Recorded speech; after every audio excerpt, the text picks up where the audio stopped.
This video journal documents my second ever attempt at Days Without Strife, and while the first one was a fun experience with great potential, this game blew that one completely out of the water for me.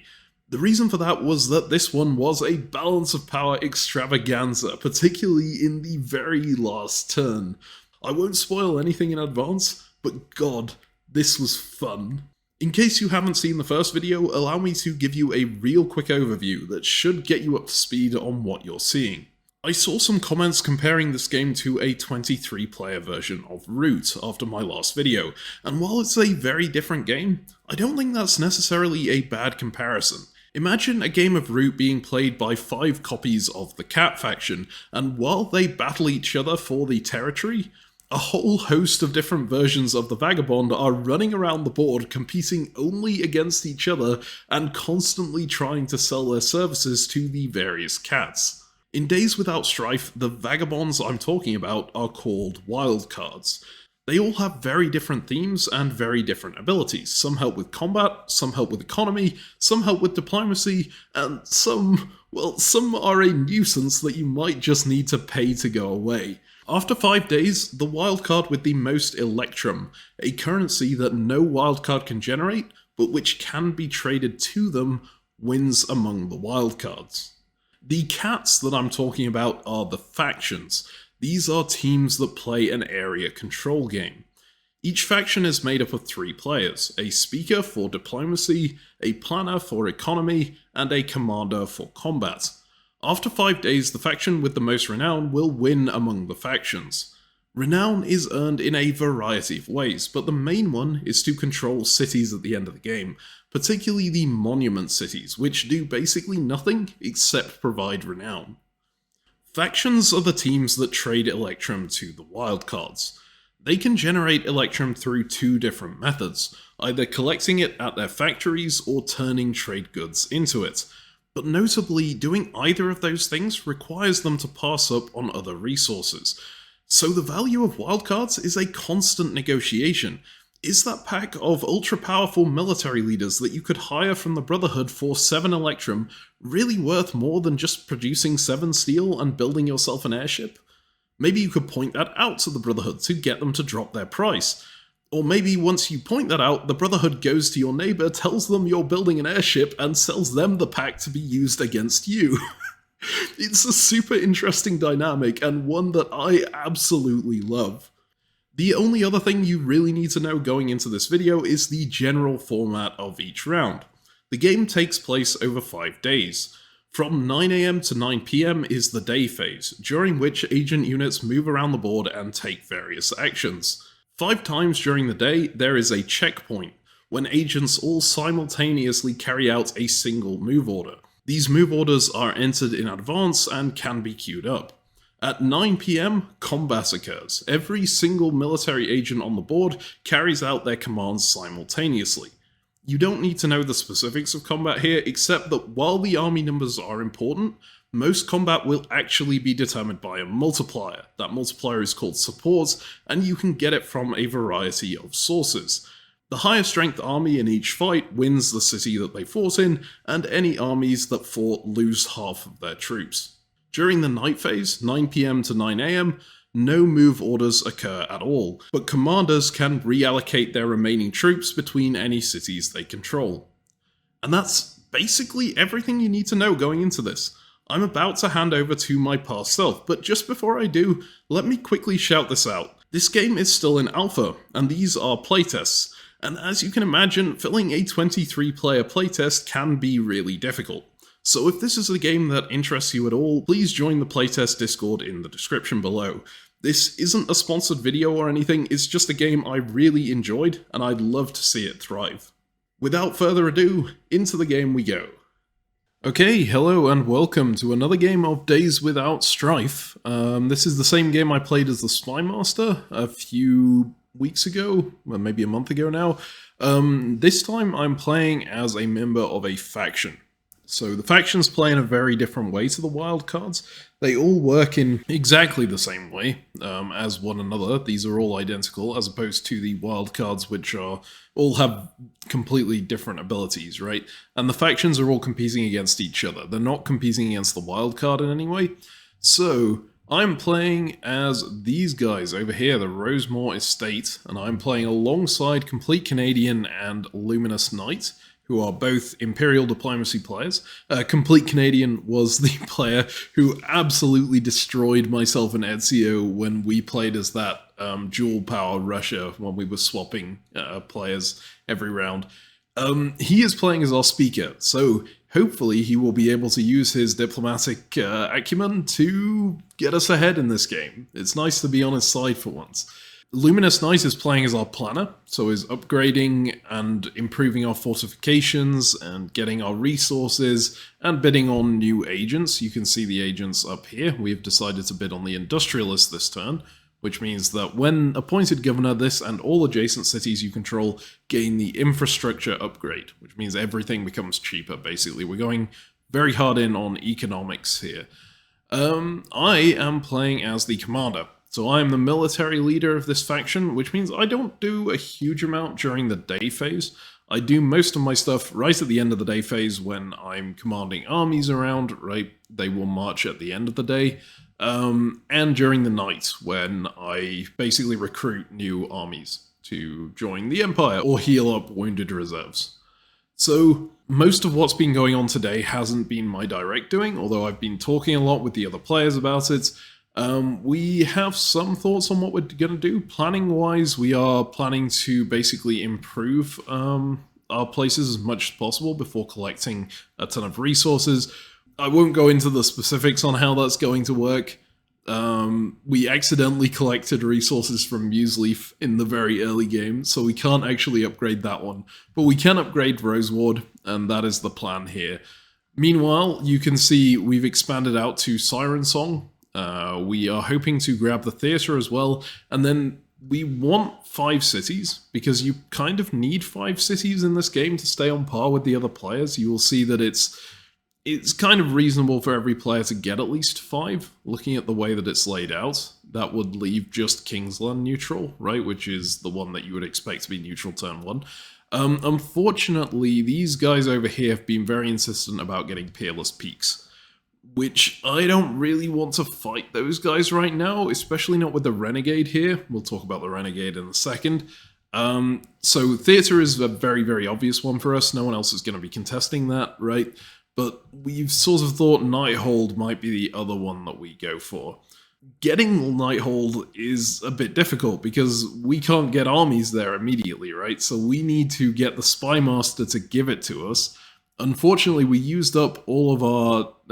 So telegrams used to cost Electrum to send. They now cost dashes, which are a resource that you get a certain amount of each turn, just a flat amount of, right? And we sent out telegrams to everyone quite early on, and so we didn't end up having enough to send telegrams to the Spymaster. We kind of thought, we'll catch the Spymaster, they can just come to our forum or whatever. We have a lot of forums going, we're in a lot of forums, we can catch them somewhere. So we offered this trade of Nighthold for Roseward, but haven't been able to explain it. Basically say, hey, we'll give you a base up here if you give us the city. And they haven't done anything because they don't know any of the context for that. And they've somehow managed to avoid every forum that we've been in. They had a unit in Union Hall, which we had forums going in Siren Song and Oxbriar, and they moved it down to Grand Mill. We're just like, oh no. Come on, Spymaster, we need to talk to you. But they've been ducking and dodging and going everywhere else. At this point, I asked another faction to please communicate with the Spymaster for us and tell them what we meant by this, but we've still not received any response from the Spymaster, so it's a bit painful on that front. I'm hoping we manage to get some kind of response from them at some point. Okay, so a few things to mention with the forums. We've had like an independent forum over here that we just reached with the Bush Riders, a one-on-one. We also have a one-on-one in Union Hall, which is somehow a one-on-one despite this being where a ton of people were chatting earlier, right? So at least we can talk to our 2 neighbors. I think the workers are quite trustworthy. That's the impression I get of them off the bat. They seem to be going for Azure City, but we're not 100% sure whether they're going that way because they don't trust these guys all that much. These guys up here, the brush riders, I don't trust them at all. I do not trust them as far as I could throw them. They've mentioned that they paid off the Renegade not to attack them, which I think means they probably paid the Renegade to come over here. And they've also been quite determined about taking Peerless Peaks. They've definitely been talking with the Highwaymen a huge amount. We saw that there was a forum with them and the Highwaymen. And you can see all these orange routes going across the middle. These are Highwaymen, like, traps routes. So if you go across those, you lose Electrum to the Highwaymen. And the Highwaymen also opened up this route between Jinx and Nighthold, which I don't know why they would do that unless they were opening up a better route for these guys to attack us. Those two seem to be working together, so I am concerned, to say the least. But as long as we can trust these guys down here, hopefully I should have enough units to defend. The only reason why I might not is because of this stupid Renegade leader right here. Turns out the Renegade sent around a note at the start of the game to a bunch of people saying, hey, pay me and I won't attack you. And some people paid, some people didn't. You can see they've popped up in places next to people who didn't pay. Unfortunately, Renegade didn't even offer us that deal. They offered everyone else. They didn't offer us. They just decided to, hey, yeah, screw Rosewater, or whatever we're called, Rosemore even, we're gonna go attack them. So they raised an army in the theatre, they've not communicated with us at all, so I am having to basically direct all of my military forces into the theatre to deal with them. I think I will be able to, but I'm gonna lose some troops in the process, and that might be a little bit painful. As long as we can trust the workers, though, it shouldn't matter too much. Siren Song isn't going to be attacked by anyone else, so that's good. Now, Siren Song is an interesting case because there's a forum going on here. This is the UN. Every single faction has joined this forum. We are just hosting this discussion between everyone. And Complete Canadian was saying this is probably a good thing for us, right? We can leverage the fact that we're the one hosting it. Because they all have to send an envoy over here. They've all sent their envoy unit. Most of them have, anyway. You can see envoy, envoy, envoy, right? These are units that can travel long range across the map very, very quickly, but get exhausted after they do. And if they have those units pinned down over here while our guy is still free to travel elsewhere, that's really advantageous to us, I think. So yeah, that's pretty much where we're at. We don't have that much else going on right now. I really want the Spy Master to accept our deal, but I don't have any way of communicating with them, so hopefully they do. I guess we'll see as we go forward. Yeah, we'll see whether anyone stabs us in the back or anything like that on the first turn. I'm very much hoping they don't. See you next time. Okay, so I'm back. It is day 2. Pretty close to the end of the phase here. You can see that combat is in 1 hour 54 minutes. That means all the trains for the day have already moved. No one else will be moving any further. And people are just preparing to ram their armies into each other. So how are things going? Well, I've got a lot to talk about of what has happened today. I'll try and keep it relatively short. So the very first thing that happened was we had this UN council at Siren Song last turn, right? Where we were hosting a big forum that everyone could talk in, no matter who they were, every faction. And surprisingly, like in diplomacy, the public forum that everyone can talk in isn't really used that much usually, because people can see what you're doing there. That can be a real problem if you're trying to secretly communicate with people. But the fact that you have to use dashes to communicate with people privately in this game, and you have such a limited amount of them, means that people really want to be in those forums to talk to each other and are happy to just talk about things in public, right? So everyone was happy to come to the UN, and we mentioned we can't keep the UN in Siren Song this coming turn because we need to move our aristocrat to Nighthold. That was because we didn't own Nighthold at the end of the previous turn, right? The Spy Master hadn't responded to us. We tried to send that offer to them of we'll build you a base in Roseward if you give us control of Nighthold, because wildcards can give control of cities that they have their base in to factions if it's neutral. So we tried to send that offer, they just asked us why, and we couldn't send a reply because we were out of dashes. We tried to get other factions to relay that message to them, but they did not respond to us.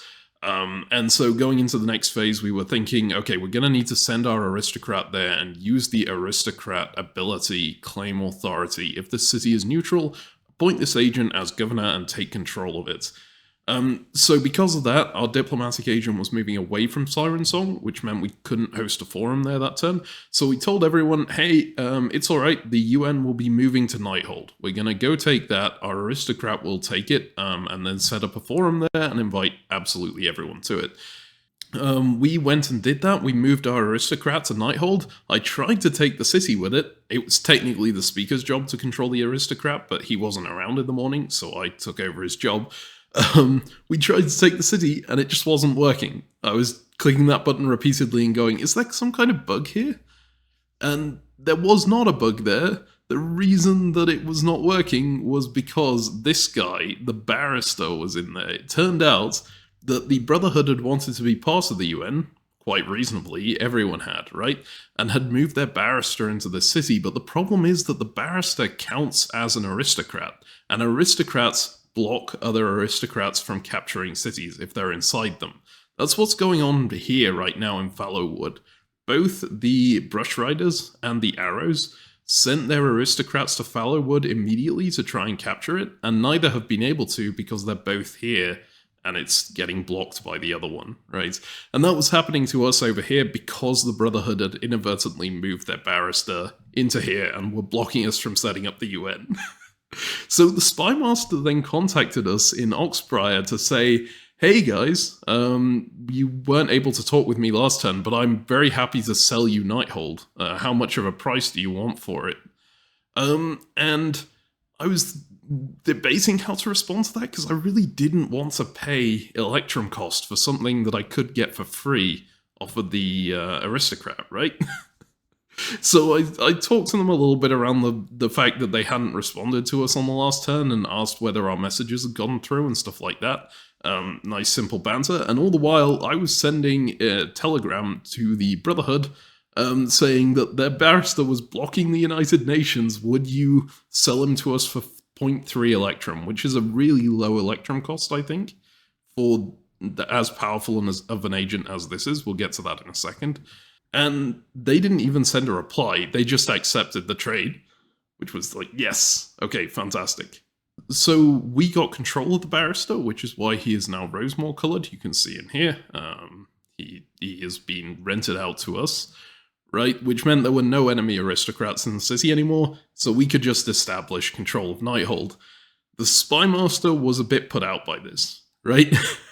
Because they really wanted to use that to sell to someone, right? They were also offering it to the workers, and the workers had said to us, no, you can have Nighthold, it's fine. So the Spy Master was really trying to get some money out of it, didn't end up managing to. I wanted to keep the Spy Master on side, at least to some degree, and so did the speaker. Canadian's been doing a lot of the discussion that I'll be talking about through here. So we offered to buy one of their trade goods instead. And the Spy Master trade good is an interesting thing because they have to tranquilize an opponent to get it. So they have to go in and attack someone and exhaust their agent, right? And so they were trying to sell that to us at a very high price, saying, hey, we can go in and attack someone for you. And I was going like, no, I don't really want to do that. I don't need that part of it because we don't want to annoy our neighbors right now. I just want the trade good. So would you be willing to sell us the trade good for like I think it was 0.8 that we settled on eventually, which is a little high. I wanted it at 0.5, but they started at 2, which is absolutely insane. 2 Electrum. You can see we've spent most of ours now. So we negotiated down a fair bit, and then we negotiated it further when they said, oh, we'll accept a commendation and 0.2 Electrum. And that we were okay to give. You can see we commended the Spy Master. That's an action you can only take once per turn, and it gives them a bonus, right? And we got a trade good off them in return. Why was that trade good so important? Well, you might see we have 0 steel now. We use 7 steel, that is a lot of steel, to build this airship, the Sentinel, and get it up in the sky before anyone else managed to get an airship. You can see someone else does have an airship now, these guys, and that was partially in response to us building this one. They were very panicked about the fact that we did this and were asking us, where is that planning to go, you know, that kind of thing. I was just going, it's just purely for defense, it's just purely to make sure that we don't get attacked, right? So, don't worry about it, we'll keep it away from you. We won't put this in shooting range of your city. You can see the shooting range around it here. So we spent 7 steel on that. We had 6 steel at the time. We needed to get that 7th to build it, and it was important that we get it up and running as soon as possible, because we wanted to rent the aeronauts guy here. You can see Agent Aeronaut Quartermaster. When on an airship at the start of a turn, the owner gains 1 trade good. If it's not the Hurricane, the aeronaut does as well. So we wanted to get that as quickly as possible, tell them, the aeronaut, hey, please put your guy on our ship, not on some competing ship, so that we can get that trade good. The aeronaut, he tried to run a really hard bargain for that.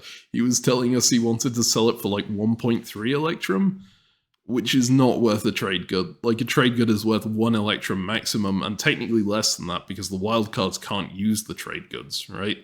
So we bartered it down eventually to getting both of their agents that are here, the Quartermaster and the Navigator. The Navigator makes the airship travel very quickly, right, for a fixed price for the turn. I can't remember what that price ended up being, but it was less than they wanted initially. So yeah, that airship is now there. It's a really good deterrent against our neighbors, because an airship can go in and shoot a city, which will destroy 7 of the troops there. And right now, 7 troops is pretty huge.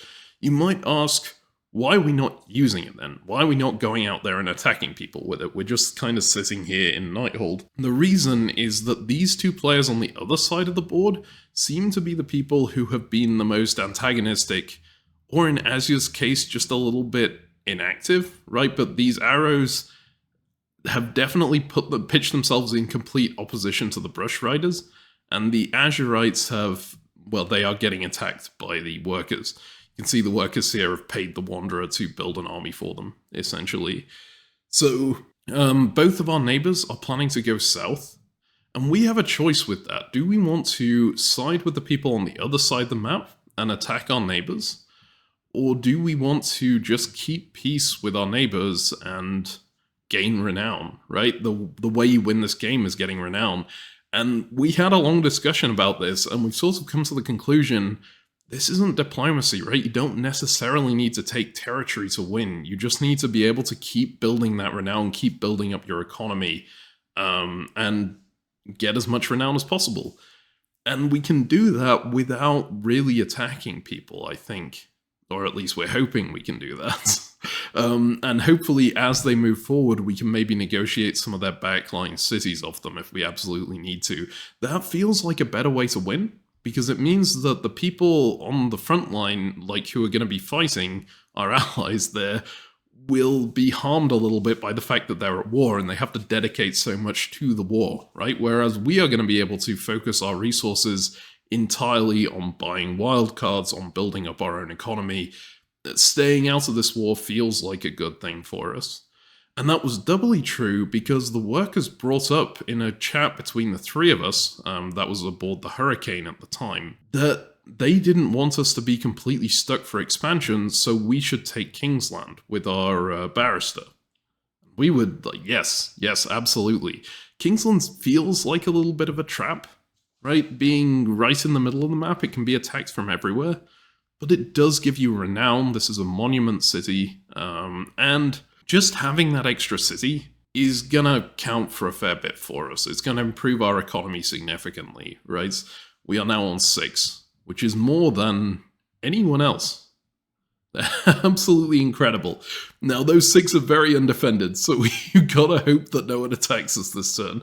But I think that the other factions are being honest about their intentions of moving the other direction. We'll see how things go. In fact, we can actually be sure now that they're pretty honest, because the Brush Riders moved their military leader away from us at our request, And so did the workers. They had already moved their leader away. There is technically a military leader here called the Marshal, who can lead, but that is not the real Marshal. That is the Spy Master disguised character. I had asked the workers about this and like, are you planning to keep your Marshal there? Because that feels a little worrying. Like, there's only that one direction that can go. And they were like, that's not us. Don't worry. Like, look, one city down, there's the real one. I played as the Spy Master last time. I didn't realize quite how difficult it would be to spot these guys. But yeah, so that's our diplomatic situation at the moment. We're allied with these two factions. We aren't really at war with the factions on the other side. We still have good relations with them, which is solid, right? And we're just gonna be building up our economy and negotiating with the wildcards. Other things to talk about, the Highwaymen. Good old Highwaymen had offered us on the previous turn that if we pay them 1 Electrum, just straight up 1 Electrum, they would ally with us. So an alliance is an official thing that you can request in the trade offer here. You can see alliance for alliance, right? And they benefit different people in different ways, but with the Highwaymen, it means you can move over their roads without paying the cost. Usually they would rob you of 0.25 Electrum as you walk over that with an agent. But we don't get robbed of that now, and I think we've taken advantage of that with maybe 1 unit. It has not been very worthwhile. And the other thing is, if you send an army down that route, that army gains +1 support, which effectively means it fights at double strength, which can be huge when the numbers are this low, right? And my main concern there was, if they align themselves with these guys, with the Brush Riders, that could be really painful, because the Highwayman has rigged this route here, right? So if they go this way, they get double strength against us. So I really wanted to take that off the table. Was it worth 1 Electrum? Probably not. I don't think so. That might not be something we go for on the next turn, but hey, we'll see. We really need to build up some more Electrum stocks as well. Something I haven't talked about, the Merchant has been really friendly to us. They provided so much steel to us straight up. We were able to not only build the airship, which took 7 Electrum itself, but we were also able to upgrade things in both Roseward and Siren Song with harvesters, so these two. Basically meaning we can collect a lot more resources from those places now. So that's absolutely fantastic. We also did get the agent we were bidding on, the Industrialist, which made it even cheaper to upgrade our stuff, because he gives every adjacent city a 1 cost discount on that. So Merchant has been pretty vital to that. The Merchant hasn't been around very much, but when they have been around, they've been really generous with us. And I think that's mainly because not all of their bases, there's 1 down here, but 2 of their bases are in our territory. We could technically destroy those, they don't want that to happen. But we are going to pay them a reasonably fair price for any goods they give after this turn, right? Because it feels a little bit bad otherwise, just taking all their stuff and giving them nothing in return. One more thing to mention, the Renegade. Good old Renegade. Renegade destroyed a lot of our forces. If you look at the numbers on the board, which are our army counts in those locations, you will see that ours are far lower than, say, the Brush Riders over here, or the Arrows over here, right? They're really equivalent to the workers, if you ignore that giant Wanderer army. And that's because we had to fight the Wanderer at the theatre on the last turn, and the workers had to fight the Wanderer at Oxbriar, because Wanderer had raised up those armies next to us, right? And that destroyed a large portion of our forces, and that meant that we were really behind in this early game. Thankfully, the Renegade just didn't show up again after that point. They have not been online since, and I think they've dropped out of the game, which is probably a good thing for us, given that they were positioning themselves against us. But the fact that they've dropped out of the game means there's going to be far fewer neutral cities, right? The Renegade usually neutralizes cities by running into them. And that means that if the Renegade comes back, they're going to be much, much weaker, because they can only raise their armies in neutral cities. And there's only really 1 of those left, right? Over here. So hopefully they're not someone to worry about anymore. The fact that I did lose those armies in the very first round, though, that does mean that I have to focus on getting a higher army count right now. And that is another reason why we've chosen to ally with our neighbors rather than attacking them. Each turn, your military leaders can either lead an army against the opponent, or they can govern a city, and by governing a city, they recruit more units. So, of course, if you do lead an attack against someone, you're not going to get reinforcements back at home. And we absolutely need reinforcements here. Because you have to keep at least 5 units in a city to retain control of it, right? At the end of this turn, I'm going to have to redistribute stuff to all of these cities, and I'm only really going to have 2 extra units if I don't get those recruits off. So I've put my commander in the theatre here as the governor, and the marshal is governing Siren Song. They're going to be able to build up the reinforcements a little bit more, hopefully make it a little bit worse for our allies to attack us, even though they are now getting airships up, so they have similar military capabilities to us. The thing that we didn't really mention about the airship, it's a walking forum, which is so incredible, right? We can talk to people on the ship, we can invite people up to talk to us, without having to be in the UN, where absolutely everyone is, right? And so we can actually privately communicate with people without spending those dashes. Now, you can see this time we've been a bit better about our dashes. We've still got 11 left out of the 20 we started the turn with. That probably goes to show how much easier we found the communication this turn, now that we have that airship that people can come up and talk to us on. And of course, we have a unit. I don't even know where they've gone. The speaker, there he is. Okay. Here, our diplomatic leader basically went all the way to the other side of the map to join this forum and chat with the Brotherhood and chat with the Arrows, right? And over this side, we've been chatting with the other people in the various ships. We have an agent aboard this ship here and an agent aboard here. So that's basically where we're leaving it. I'm hoping that that's a good strategy, sticking with our neighbors. If they do lead forces against us, then I will be mightily embarrassed by that statement. But fingers crossed it should work out. The only other thing to talk about, the agent bidding. Last turn we told people that as long as we got the agent from that turn, the industrialist that we wanted, we would let other people select first on this turn. And that's exactly what we've done. Unfortunately, it means some of the better agents here, like the Metallurgist and the Veteran, and the Firebrand, I think, people who provide a lot of renown or a lot of economy, they were all dibsed, essentially. We could try and outbid someone for that, but we don't think it's worth it for our diplomatic relations. So we're just going for a slightly worse character, the Maverick. You can only gain 1 agent per turn, so this is just a backup bid. But right now, we're looking at the Maverick because they gain a 100% combat bonus. That's 1 support when leading an army of 7 or fewer soldiers. But I question the developer about how exactly this worked if you led your forces into another city you control. So say, for example, if I led forces from the theatre into Museleaf with that character, and I only led 7 forces with him, but he joined up with a bigger army once he got there.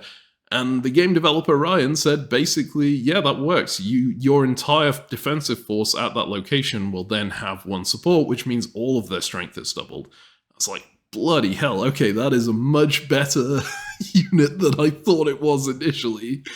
You can, as long as you're playing it defensively, you can massively boost a huge defensive force just by sending this guy from one city to another.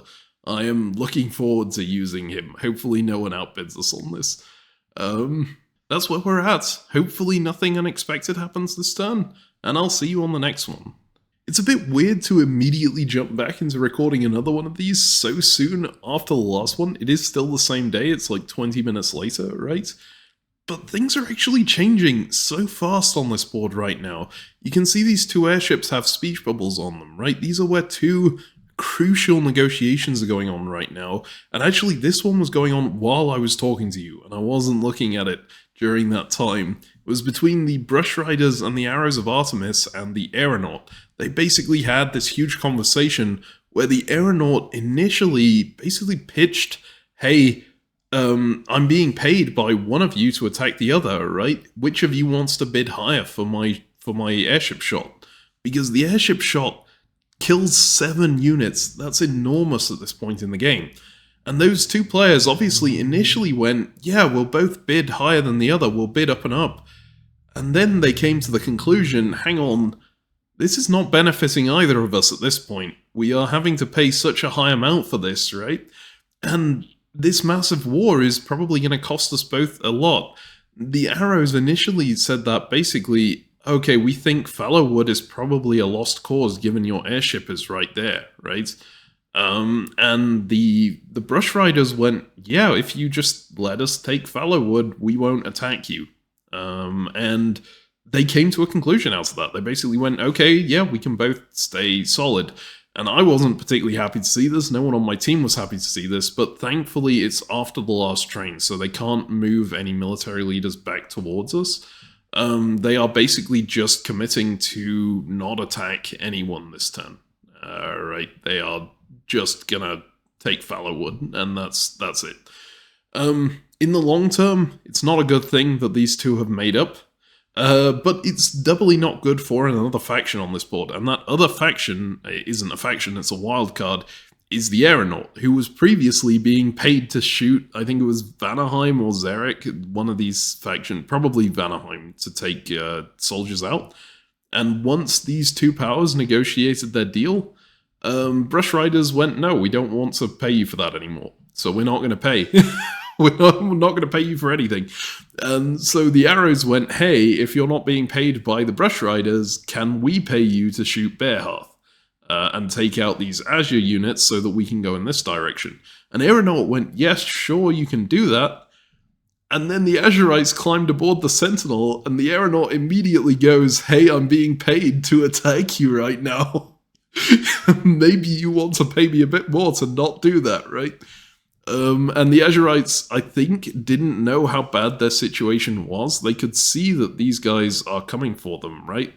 But they didn't notice this Wanderer army coming in behind them. So they were a bit reluctant at first, but then Aeronaut has explained it to them, and it's just a really interesting situation. I think they might be telling the Aeronaut to shoot at Zephyr, which is why this unit is now coming this way. And Aeronaut may well do that.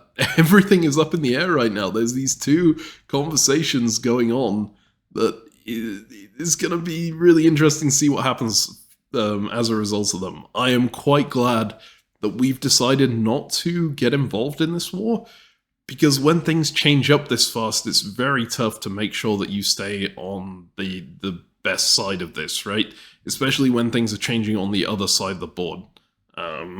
So in this case, if we had decided that we were attacking Brush Riders, we would have just lost our ally against them, because the Arrows decided not to go in. So it's a good thing that we've stayed peaceful. I'm very interested to see where this goes. I guess you'll find out in tomorrow's recording what actually turns out as a result of this. It seems very up in the air. Okay, it is day 3 out of 5. It's currently a bit more than halfway through day 3, and this has been a pretty eventful day. But I guess first I need to cover what happened yesterday, because I left it on a little bit of a cliffhanger last time. There was that whole negotiation going on of where that airship shot would go, right? And in the end, it turned out didn't go anywhere. The airman was trying to sell it, but it's really important to note that this game is currently a playtest. And it turned out that the playtest had bugged a bit, and the airship wasn't able to fire. It didn't get its shot refreshed. So the game's developer got straight on that and hotfixed it, but it had already flipped over to the next phase by the time that was done, so unfortunately the airman didn't get to do that.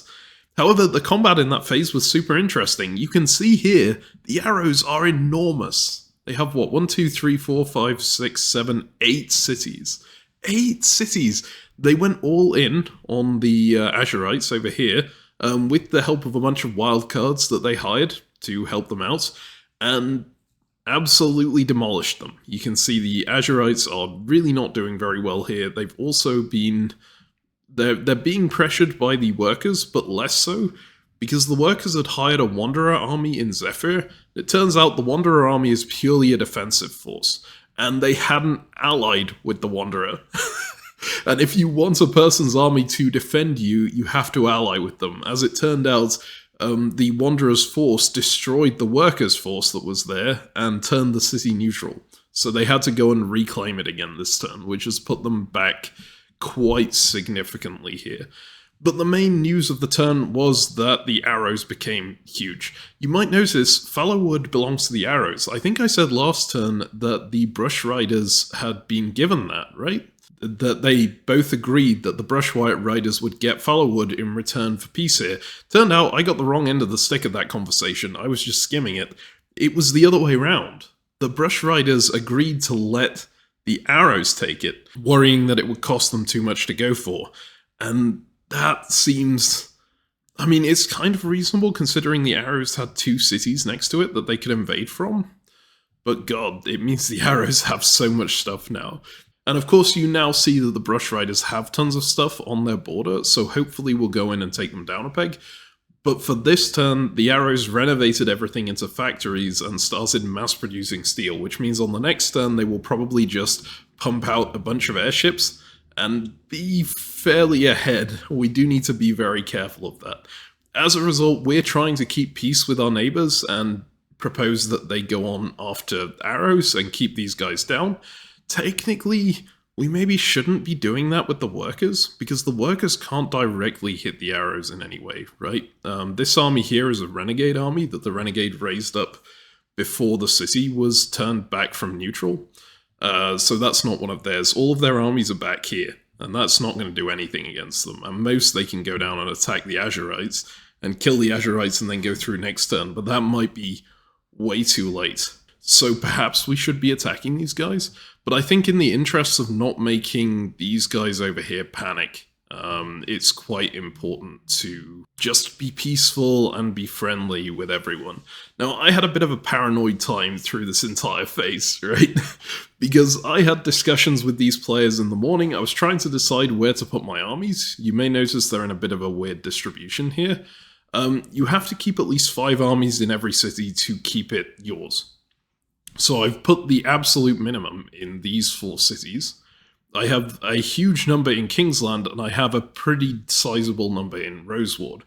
And the idea behind that was that if one of our neighbours had decided to put a bunch of stuff on our border, right, I would be able to command the units from Roseward to move to wherever is being threatened at the end of the turn.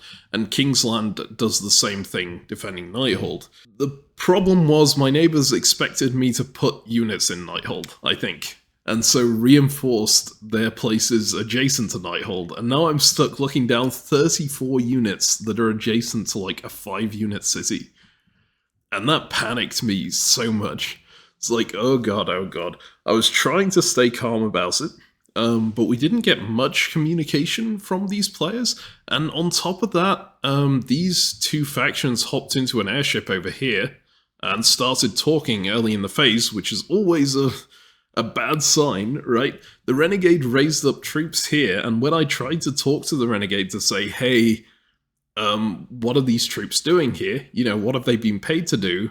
The Renegade said, I can't tell you that, right? They've been paid 2 Electrum to do it. If you can match the 2 Electrum payment, then I can go do something else. And we were like, we can't afford 2 Electrum. 2 Electrum is insanely expensive. But just who would pay 2 Electrum for an attack here? It feels like it might be an attack into Kingsland in collaboration with either Jinx coming in or Oxbriar going to Nighthold, something like that. And that could be really devastating for us. So I was very worried about that. More worried when these guys over here, the Brush Riders, built a second airship. Turns out they've had this guy, the Baron. They've been renting him off the Brotherhood for the entire game, and he collects 3 trade goods a turn, which is a massive amount. That can turn into half of an airship by itself, right? We tried to negotiate for it this turn, but the Brotherhood had already sold it. But they did say that going forward they were going to look for a higher price than what the Brush Riders have been paying them, so hopefully we can get it in a future turn. Thankfully we've got the merchant in our corner who has been funding our steel supply, and we've been sending him some money in response, right? You can see 2.2 Electrum for 4 steel.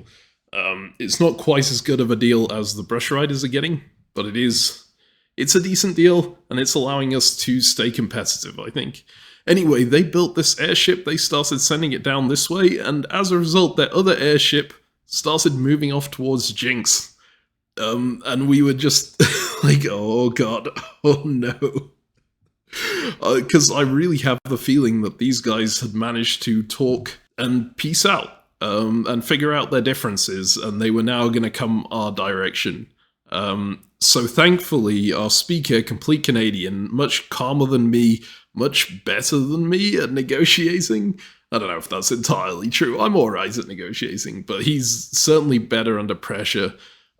Just jumped on and sent the Bush Riders a message in the UN, which is now in Kingsland, telling them, hey, can you please put your airship back? We want to jump on board with our envoy, who was over there, and talk to you a bit. Well, he didn't say and talk to you. He said, and get a lift over to Jinx so that we can get home without going over these highwayman routes. And they said sure and sent it back, and he got on board and he had a long discussion with them, which resulted in a proposition of an alliance. And you see there's a trade offer here, alliance. Now, the alliance is until the start of the next turn unless one side disbands it early. Technically, this alliance is completely meaningless as a reinsurance, because you can just disband it at the end of the turn, like just before combat, and then attack them anyway. But it seemed to make the Brush Riders much happier with us, to the point that they turned their airships around, they started moving them off this way, they started discussing where the military leaders should be, stuff like that, right? And just generally being a lot more friendly with us. Maybe I was being overly paranoid. Maybe they were only moving it that way because they were paranoid because we had so many units in Kingsland, right? So thankfully we managed to de-escalate there. We started moving our airship backwards a bit as they moved theirs back. We've later agreed to move it forward but keep it out of range of Jinx so it can't shoot. Then we had a conversation with the workers at the same time. We've had this long conversation in the Sentinel, which is actually still ongoing, in which we both assuaged a lot of our concerns, and they ended up renovating Union Hall into a monument, which I think shows a lot of trust in us, because a monument is not very useful for defense and such like. It's really useful for gaining renown if you're still holding it on the final turn of the game. So they're probably expecting to have this to the end, which just demonstrates a lot of trust in us, right? That we're not going to come for them from Siren Song. So I'm very happy to see that, and I think we can trust these guys. They have raised some weird things, saying they got information saying that we'd be attacking Cobalt, which I don't know where that information came from, because there's no way we can get to Cobalt, right? But, you know, that's whatever. There's so much that goes on in this game. Some of it is going to be confusing. So we have most everyone on the board, on this side of the board anyway, on the same page now. We seem to be allied. It is fully possible that these guys stab us. I get the feeling that they're not, especially after Complete Canadian's discussion with them. Other things that happened concerning the wildcards. We've been trading with all sorts of wildcards. We had a lot of negotiations in the UN with various wildcards on whether they would, specifically with the Brotherhood more than anything, I think, over what they would price their various people at. We kept getting outbid for them. Eventually we managed to get the Barbarian, which maybe was a mistake, because now all of our allies were going, hang on, why did you buy the Barbarian? He's like an aggressive leader, right? This agent's ability counts as having 5 additional soldiers per point of renown they have. So he counts as 10 extra soldiers as long as he moves. It sounds like it's an aggressive character, basically.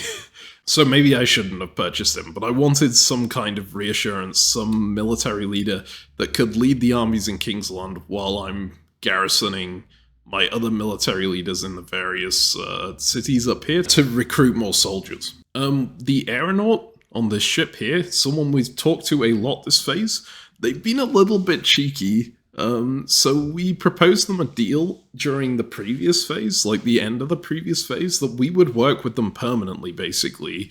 We would hire most of their crew. You can see most of their crew are on board this ship, Navigator, Skywright, Quartermaster, and we do that in return for a trade deal where they get one Electrum, they get a commendation from us, which is essentially worth another Electrum to them, and we have an alliance between our two factions.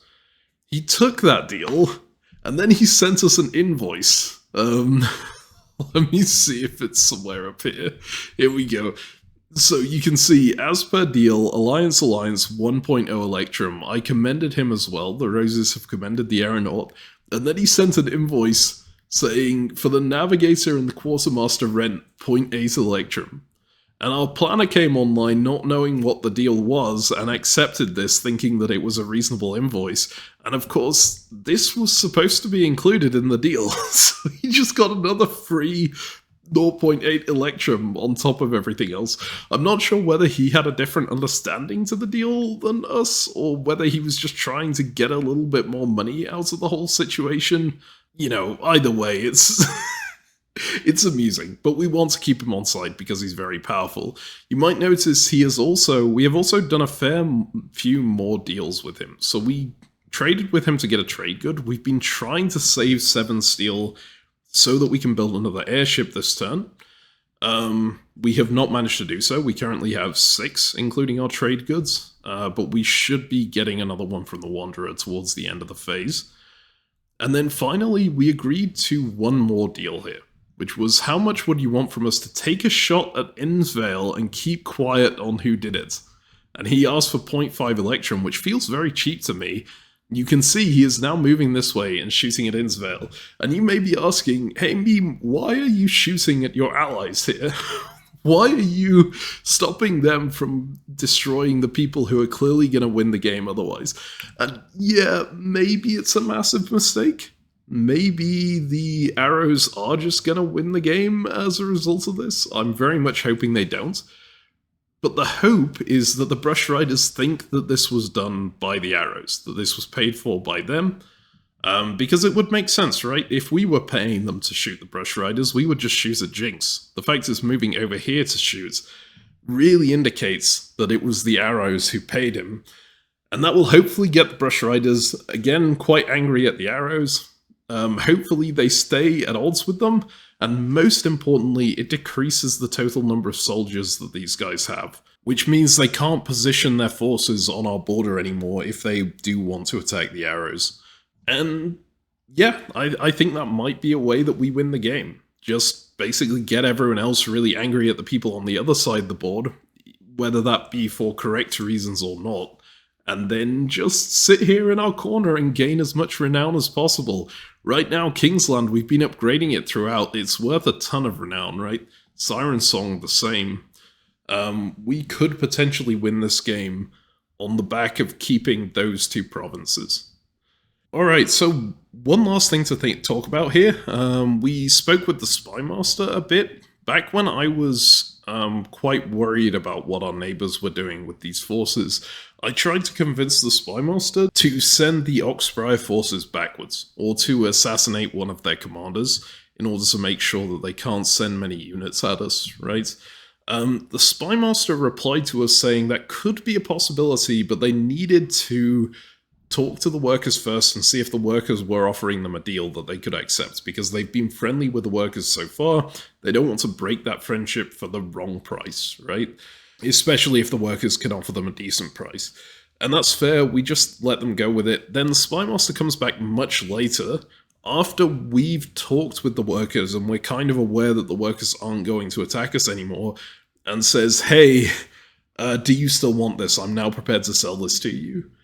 I don't really want to mess the Spymaster around, but I also didn't really want to say no outright to them at the time. Like, maybe we would need this. I would appreciate it if it was a possibility. Maybe I should have just said no thinking about it now. It probably makes more sense to just say no. But anyway, I didn't say no. The Spymaster came back saying basically get back to us before the checkpoint. Get back to me before the checkpoint, otherwise I won't be able to. We didn't get back to them in time because I wasn't sure what to say to them, so that sort of vanished. Something I did notice, there are 2 barristers here, right? One of them walked into our territory, so in the same city as the Marshal, so I put him under the watch of the Marshal, which is how arresting works in this. Basically, if you have your Marshal watching another character, then if that character tries to do anything in that city, they will be placed under arrest and locked there until someone frees them, right? I placed the barrister under watch because technically the barrister shouldn't be able to do anything. It's not a neutral city, so it wouldn't affect the real barrister, and somehow they became under arrest. So I'm fairly sure this was a spy master agent, and I think what they did in order to get arrested was shoot my Marshal and reduce the renown of my Marshal by 1, which is a little bit painful, and I'm sad that they managed to do that. But hey, we've got them under arrest now. I don't think it's gonna matter that much. I think Spymaster has ways to break them out. So it's more of just a funny little thing that happened. So that's pretty much where we're at right now. We're friendly with neighbors. Things could really go downhill if those neighbors aren't actually friendly with us. But I'm hoping that they are, and I think I trust them. We'll see whether that trust pays off as we go into the next phase. I think if we get away with this, with what we're trying to do on this phase, of just garrisoning 3 places with our military leaders and recruiting a ton of forces, we might have the game on lock. Probably not on lock, but like, certainly a good shot at it. Let's see how that goes. Okay, so I wouldn't usually record another one immediately after. Saying that's getting a bit hollow because I've done it twice now. But something's come up that's quite interesting here. I raised a resolution in the UN. I checked with the Worker Rebellion first. Basically, we tried to sell them our shot to get to shoot the Renegade over at Zephyr. They didn't have the money to pay for it.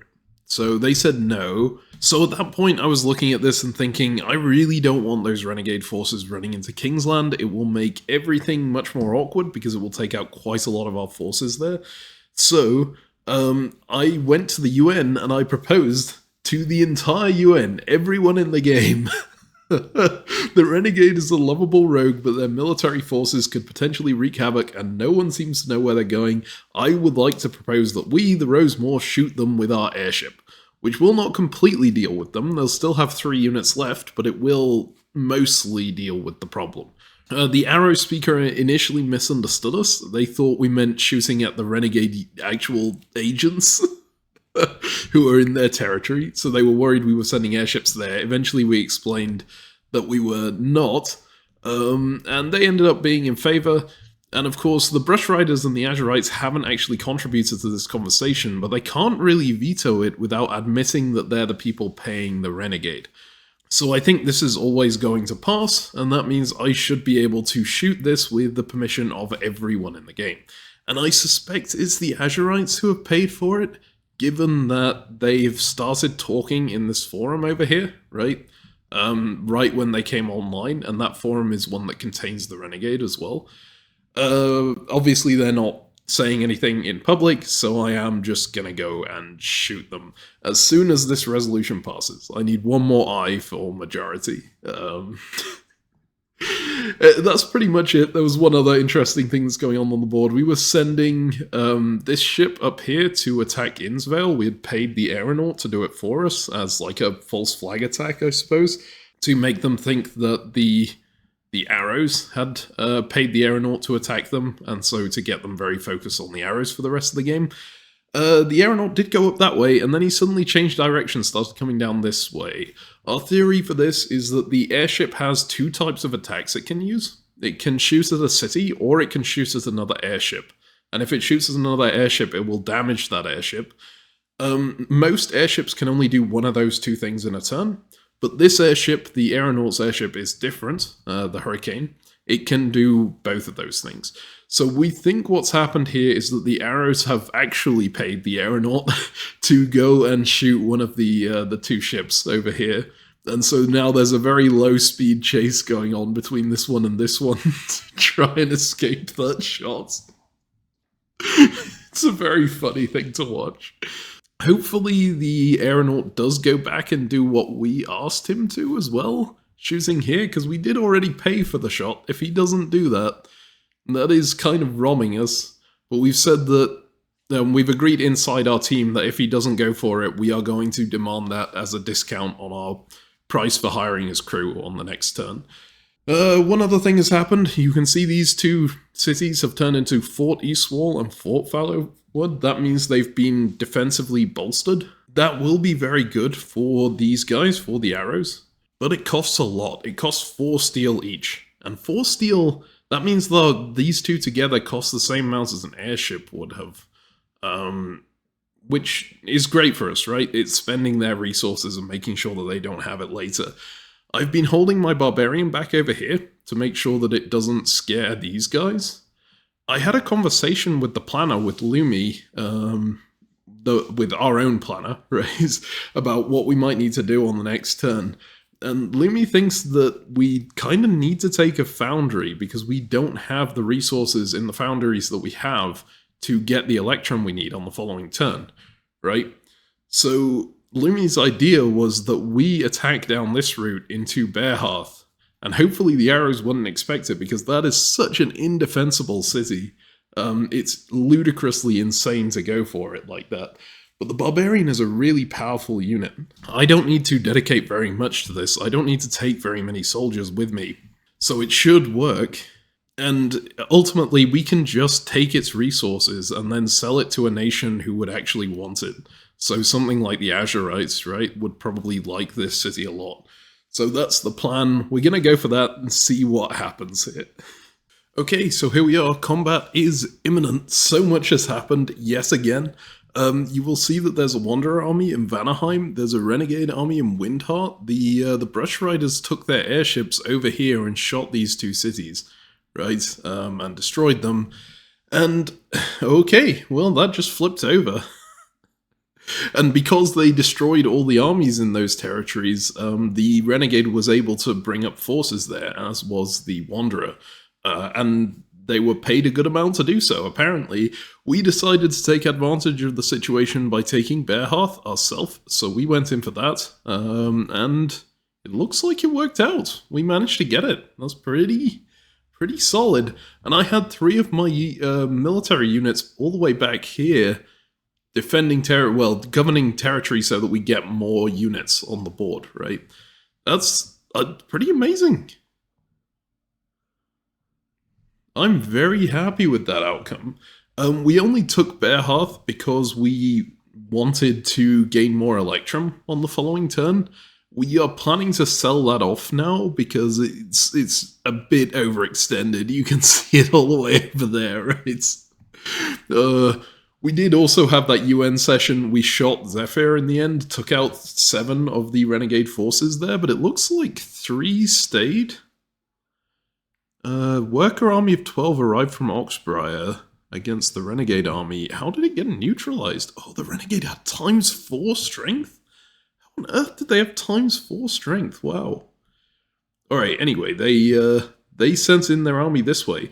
I was really worried that the workers were going to send in their army against us here. They kept on talking about how they didn't like the fact that we now have 2 airships in the air, and they were worried about it.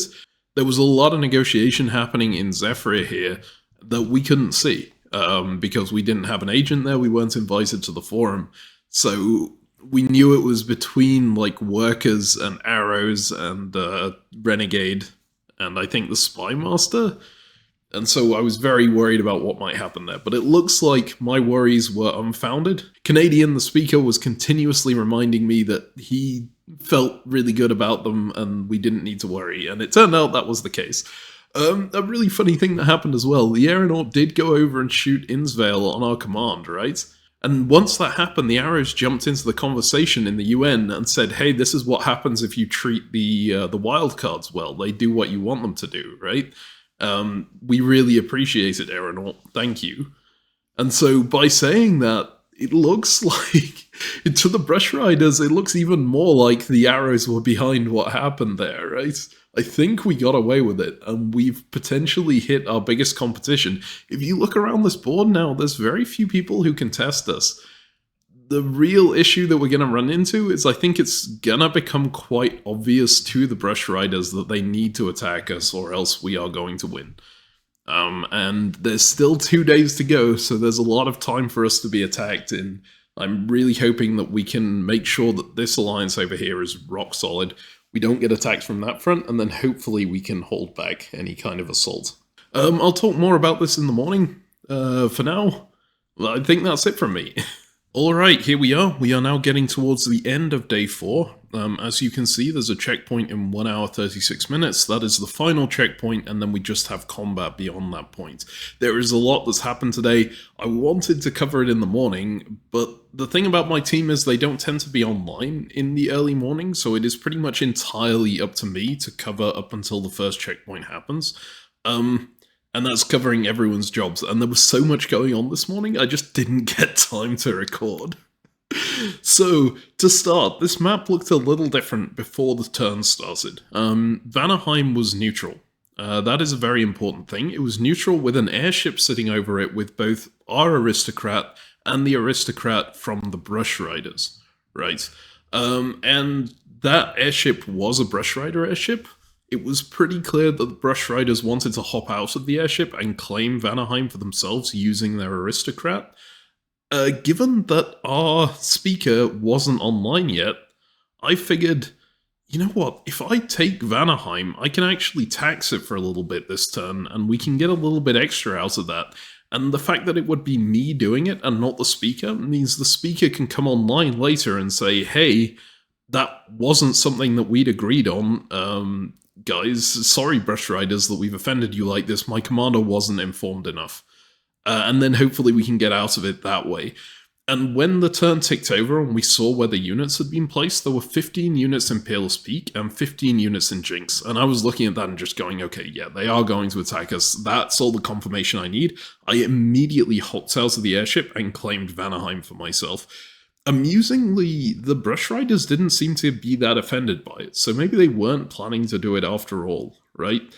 But I grabbed it. The fact that there was no army here meant that the Renegade has been able to build here, so it is clearly going to be neutralized on the following turn. There's nothing we can really do about that. But in the meantime, we did get 2 credits out of it, and it has made our lands look a bit more like the Big Dipper, the star constellation here.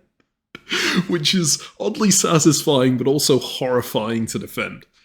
Now, where are my forces, you may be asking? Because this looks like a very spread-thin empire. You would be correct. I have the minimum possible force for maintaining control in most of these cities, 5.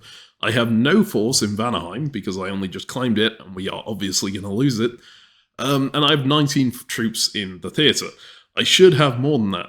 And that's because I started this turn with 20 in Kingsland. Now, we had 20 there. The Wanderer came up, and about 5 minutes before the first checkpoint was about to tick over, the Wanderer sent us an ultimatum. Basically said, hey, I've been paid to destroy your forces in Kingsland. If you pay me 2 Electrum right now, I won't do it. Otherwise, I'm going to do it. I was like, I don't have 2 Electrum to pay, and my teammates aren't here. I can't really discuss this anyway. Can you just hold off for a bit? And he went no, and then attacked.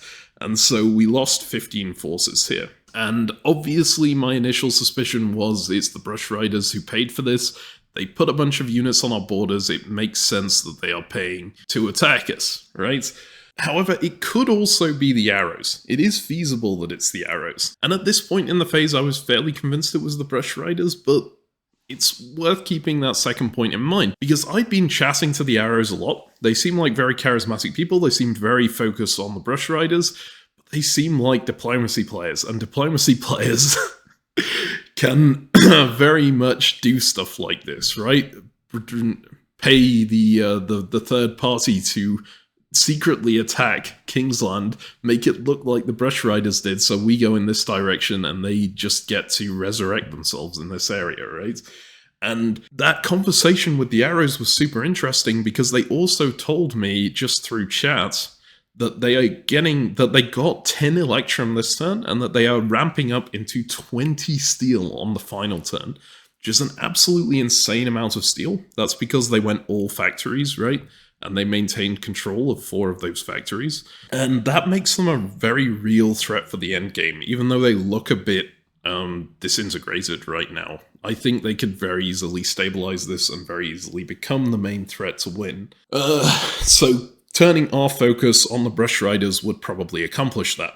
Now, when our speaker came online, he had a good conversation with the Brush Riders. He got in the airship. He did pretty much exactly what I thought would happen, right? He blamed me for what had happened earlier, which was agreed. And the Brush Riders accepted that and went, yeah, we didn't really mean any harm against you. We were putting these forces down purely defensively. I don't know whether I believe that. It's really hard to take something like that at face value, right?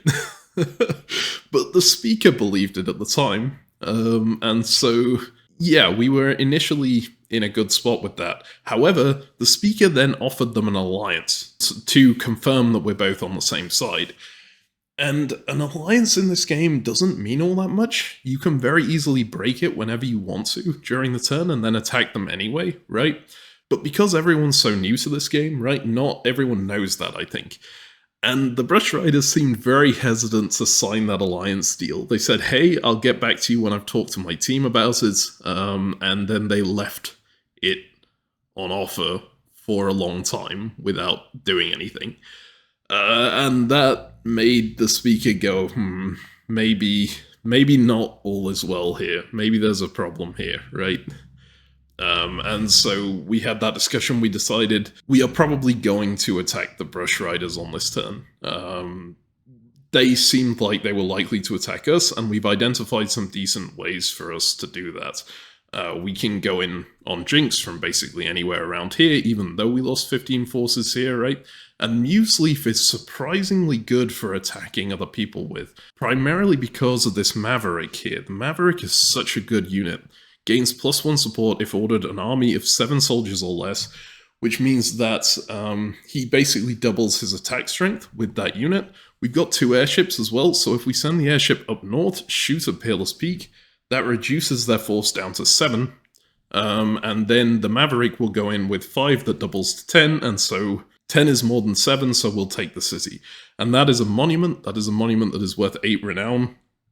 That would be pretty solid for securing us the win.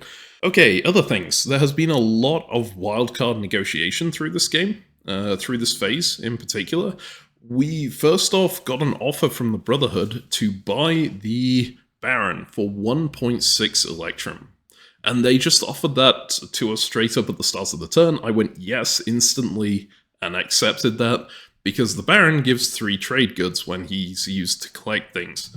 Well, he gives 1 trade good per bastion, but he's got 3 bastions on the map. You can see here, here, and here, which means he essentially gives the equivalent of 3 Electrum, right? We paid for him with 1.6. We bought him when he was in Peerless Peak. We moved him to Museleaf, instantly garrisoned, and created the trade goods in case the Brush Riders destroyed any of these to make sure that we didn't get as many trade goods. So we had three trade goods off the bat. Unfortunately, we accidentally turned one of them into credits by clicking this button at some point. I don't know who on our team did that, but that was a little bit painful. The rest of them we were able to turn into Electrum and then pay the aeronaut for his support. That's him crewing our ships again, and having an alliance with us, which provides some support in the area, right? And keeping the Skyrite on board, which means we've got even more support. We also immediately sent a ship to collect the planner up here and ship them all the way down to Bearhearth, where they were assigned as governor here, and did the overwork action. Double collection this turn, but the city cannot collect next turn. That meant that we were able to collect double as much from Bearhearth as normal, and it had 2 Electrum in reserve there from when we'd taken it, because obviously these the arrows were building up for a big Electrum turn on the next turn. So we were able to generate 4 Electrum off of that and pay even more people. We then paid the merchant for 4 brass, as you can see here, 1.6 Electrum for that. It's a very fair price, I think. Brass is something we haven't talked about much this game, but it allows you to resurrect fallen soldiers and actually multiplies their count by 3. I think it's a way to incentivize you to actually go into combat. If you have dead soldiers, you can, well, they're wounded soldiers in the game, you can bring them back and multiply them. So for every one wounded soldier, you can turn them into 3 reserves, so 3 new soldiers, using 1 brass. So this can convert into 21 soldiers, which is a huge host of soldiers. I am a big fan of that. That was the merchant stuff and some stuff we collected from other places around our empire. We weren't actually anticipating having many soldiers wounded on that turn, but the fact that the Wanderer blew our army up at Kingsland means we now have a lot of wounded soldiers, so we can do that with basically as many as we can get the brass for. Other payments that we made, we have paid for the aeronaut shot. We have paid for the aeronaut shot on Peerless Peaks, so that I can go in with the Maverick and take it. Now, we did ask them to go to Innsvale first, and not take a shot at Innsvale, but look like they are going to take a shot at Innsvale, so that it would look like the Arrows were hiring them up until the last minute, and then they could go this way. And in fact, that felt like it was a good thing, because suddenly, at some point, the Brush Riders' airships started all moving this way, and all of their armies started moving this way as well. We were like, what's going on? Aren't the Arrows attacking you? And they were like, no, we've pieced out with the Arrows, it's fine. But the aeronaut's ship moving in this direction, combined with this airship starting to move up this way, I think then freaked them out, and they have now turned around and gone back, which is a good thing, because their airships could potentially shoot our airships as we go in to attack them. But yes, so it's going over here to feint, and then it will go back and shoot Peerless Peaks. So then something else interesting happened. The Wanderer has the ability to raise that 15 stack of armies quite regularly throughout the turn. Well, basically 2 times in a turn. You can see it happened here, and it happened here after the 4th train, right? And he did it again on Jinx. And, like, the Brush Riders were wondering if that might have been us, because Jinx doesn't really make any sense for anyone else to attack, right? It wasn't us who paid the Wanderer. The Wanderer was charging a really high price to Electrum at a base level and potentially being bidded up, right? And we couldn't afford that, so it definitely wasn't us. I think it's the Arrows, and that actually makes me think that maybe it was the Arrows who paid him to do it here as well, and paid him to make sure that we were looking at the Brush Riders a bit more. It would be really smart play on their part if it was. I have one more plan to try and neutralize the Arrows here. We were looking at potentially running into Fort Fallowwood with units, which sounds insane because I've got only 5 units here, right? But actually, it's a lot better than it looks, because we also spent 1 Electrum on hiring the Highwayman. And an alliance with the Highwayman means that if you cross over his roads with your units gain 1 support, so double in strength. And that could be enormous here. That means it's 10 forces, and we recruited the Barbarian from the Brotherhood again. So this guy has 5 additional soldiers per point of renown. He has 3 renown, so he essentially by himself brings 15 soldiers into the fight. Now, it would still be a close run thing, because Fort Fallowwood is a fort which provides 1 base strength by itself, 1 extra strength, so doubles the forces there, right, from 15 to 30. And the ship can potentially provide another support for it. So that could be dubious, but I was looking at this and I think I have a better idea. If we move the Barbarian down to Bearhearth on the final checkpoint, and then order those 5 forces towards Xeric, we can overwhelm Xeric, I think. They don't have a military leader. They could move something to it, and that is absolutely possible that they'll do that, right? But unless they move the commander, specifically, the person who can first strike, because first strike will mean they move first and make sure that the fight is in Bearhearth, I think that we would get them. I think we would be able to destroy Xeric, steal their factory, and steal all the goods from that factory. And we've been talking with Azure City, and they're potentially going for Evan as well. So that feels like a really good play for us to make. So we're going big this turn. You'll note I haven't really talked about the workers here, and that could be a mistake. The workers are very relevant. They do have the forces, but the Renegade brought up forces in Zephyr again, and the workers are hyper-focused on that. Plus, they seem to be very, defensive. They're trying to keep themselves alive. And I think in order to ensure that, they are deliberately being like, we won't have the military power to go after you. We're going to ensure that by governing our cities with our military leaders. So you can see that their marshal and their commander have governed their provinces here instead of leading armies, so they can't actually attack us with anything. The best they could do would be have the Spy Master lead forces out for them. But it looks like that's not happening, because Spymaster doesn't seem to have disguised as anything of theirs. Or at least nothing military of theirs, probably as this envoy, actually. Alright, so what's the plan going into the last turn? Well, hopefully, if all goes well here, we will have obtained Peerless Peaks. We may have obtained Jinx, if I lead an army in there. I'm still debating on whether to do that or not, because I have a feeling they will order units from Innsvale to cover it. But we'll see. We may have gained Xeric, right, if all goes well. And Union Hall will be standing here, potentially to get, which is worth another bunch of renown. So the plan is just to get the maximum amount possible on this turn, and hopefully by going for that maximum amount possible, everyone else will be very on the back foot. They'll hopefully be low in resources, because they don't have as many cities, right? And we can hang on to what we have. That's the plan. I'm not sure that Kingsland will be hung on to. That feels very dubious here. It's surrounded by so many people, including the Renegade, who could have been paid to go for it as well, right?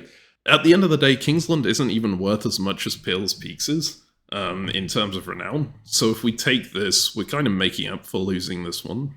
Yeah, that's about where we're at now. I will update you after the combat, I think, and see how things have gone. It is now the morning of the following day. You can see turn starts in 58 minutes here, and we can see the results of the combat on the screen. I do need to go over some more stuff that happened in that phase, because there was a fair bit that happened there. We were initially going to go to Fort Fallowwood with our units in Kingsland. I know I mentioned that my plan was to go Bearhearth to Xeric with the Barbarian and join the Azurites, basically in their attack against the arrows on this side. But our team had a discussion, and they raised some valid points that if we took Fort Fallowwood, that's taking a fort away. That's really hard for them to come back and contest. And it takes away an angle of attack on Kingsland. And Kingsland is one of our win conditions because it has so much renown. These monument provinces are really the thing that's carrying us in this game, right? In terms of our victory points here. So we really want to keep Kingsland. Taking away an angle of attack would really help with that.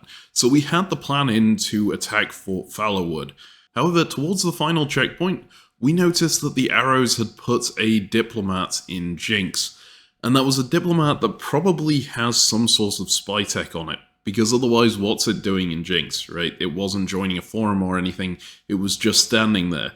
And one of the most important parts of spy tech is the tranquilizer dart. That can take an agent out for the phase. It can exhaust them. There are ways to heal them, but it's pretty much just the Wanderer and the Spy Master who can do it. You can see the Wanderer has an ability that they can get called Healing Herbs, which will do it, and the Spy Master had some ability to do that too.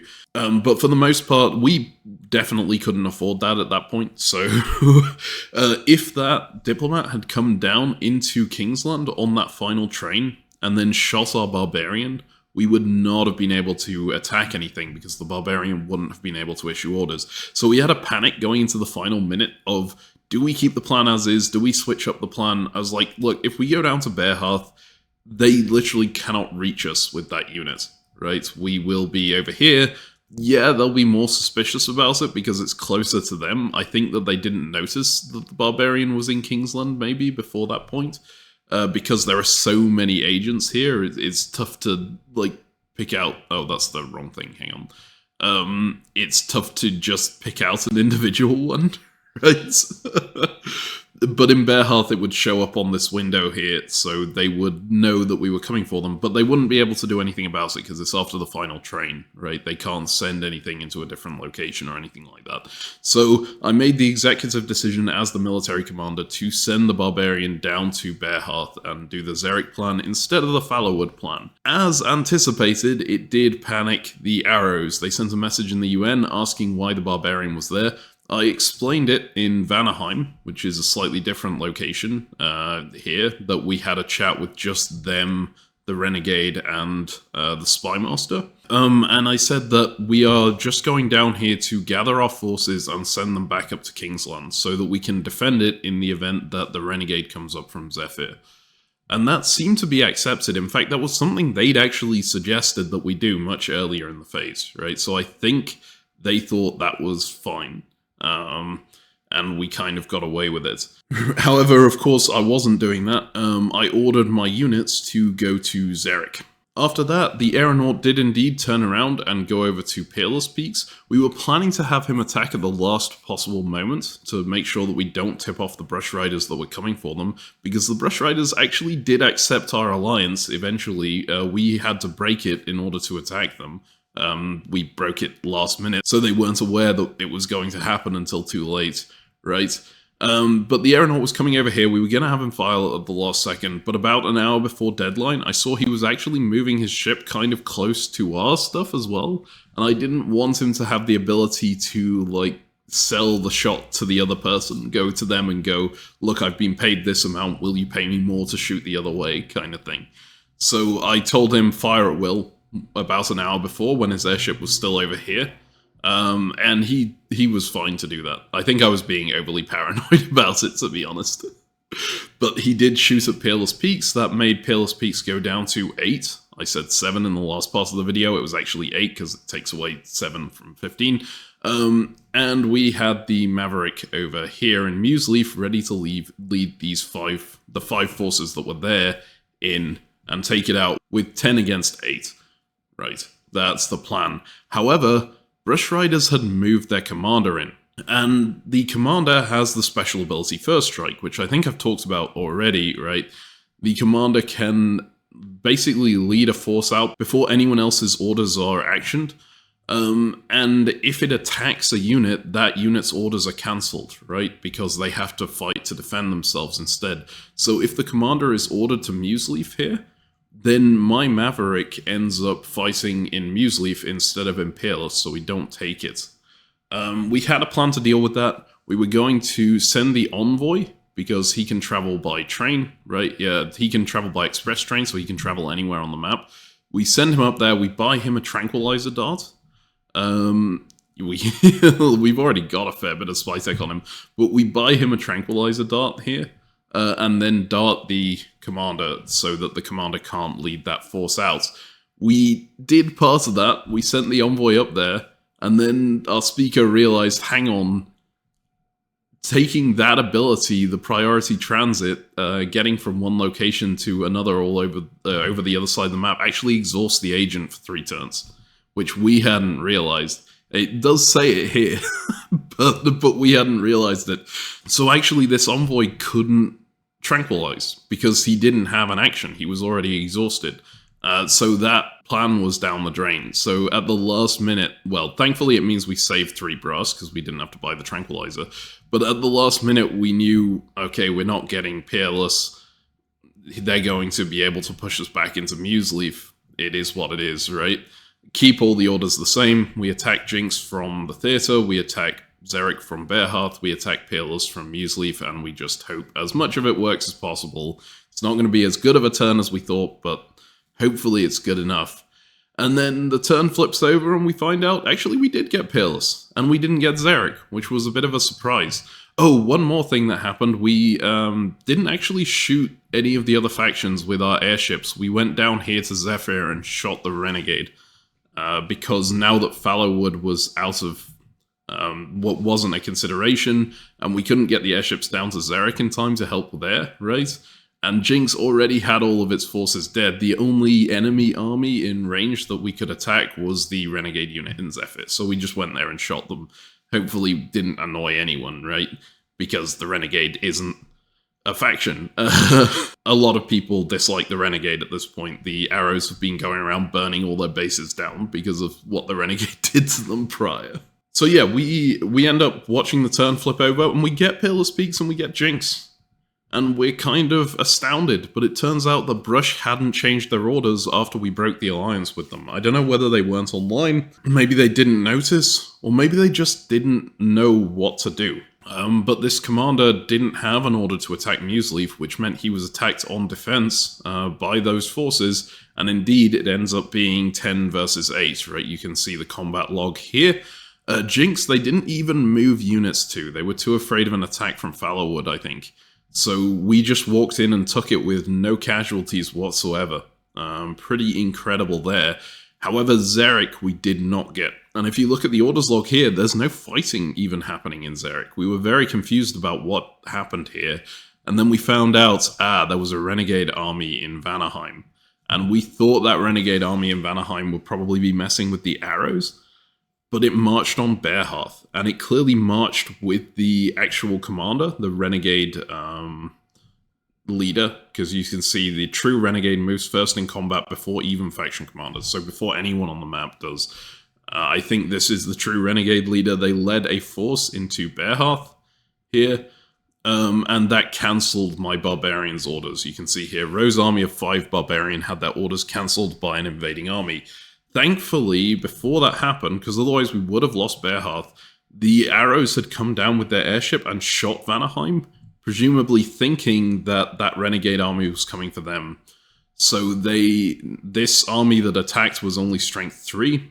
Because the Renegade has lost all their bases, they don't get any extra support on that, so the Rose army wins. So we fight that back and manage to retain control of Bearhearth. And the Renegade also tried to attack us in Kingsland. And you can see we only had 5 units there, and we didn't have any leaders or anything to boost that. So they did attack, and it was a damn good thing we shot them in Zephyr, because otherwise they would have taken that city. It would have been 10 versus 5 instead of 5 versus 3 here. So we end up taking everything here. And even more importantly, because this army had its orders cancelled, the Barbarian here, it doesn't show what we'd ordered. So these guys do not know that we had an order in to go to Xeric. They might suspect it, but they don't know for sure. And given some of the things they've said in the United Nations since, I think they did think it was going up to Kingsland. Because they have mentioned a big reason why they didn't attack Kingsland was that we would have like 25 strength on it or something. The Highwayman was basically asking them why they didn't pay for the Highwayman service, right, to be able to attack along this road, for example, with extra strength. And they were like, there's no way we get that because of the strength from the Barbarian coming up. So I think it kind of worked.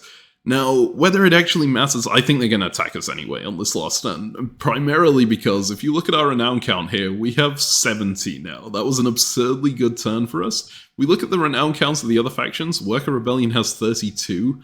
Azurites have 25. Arrows of Artemis have 39, and the Brush Riders have 39. So we are ludicrously ahead right now, primarily because we control all of these monuments, right?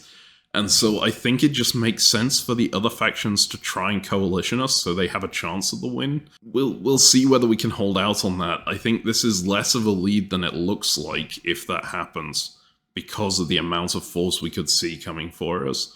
But hopefully we can pull it off, especially given none of the other factions can get more than one of these monuments apart from Workers. Workers might actually be the big threat here. So we'll see with that. Yeah, post-phase, we have spent all of our copper on basically reviving the wounded. You can see we have a lot of wounded forces now, 21. If we were able to, if we had more brass, we could triple that number and put it on the field. Every 1 brass turns every one of these into 3 forces that you can deploy. So that would be an absurdly strong force, but I don't think anyone would ever have enough brass to deploy all of those. But it's still pretty good. We've managed to transform a lot of these units into people on the board. It does still look like we're low on units in general, and that's probably because of how spread thin we are. We had a discussion whether maybe we just ditch these cities, we drop the unit count here to 0, right? And then just put them elsewhere. And that will mean that the cities turn to neutral at the start of the turn, but at least we have more units where we need to defend, right? And that seemed like a decent plan, but I decided against it primarily because the Renegade can raise forces anywhere that has 0 units in it. So essentially, by taking away 5 of our units, we might be adding 10 of enemy units in that location, and that could be really problematic. Okay, so going into this last turn, our primary objective is to retain as many of these monuments as possible, right? In order to do that, we are going to go in hard for Electrum. We need to get as much Electrum as possible because we need to be able to pay wildcards not to attack us. A big part of that is now buying trade goods. There's a really interesting thing around trade goods where quite early in the game, all of the factions basically agreed to create this cartel. They didn't agree that it was a cartel in those terms, but like, essentially we all agreed we wouldn't pay more than 0.5 Electrum for a trade good. That was after Brush Riders were paying 1.2 or something, I don't really remember.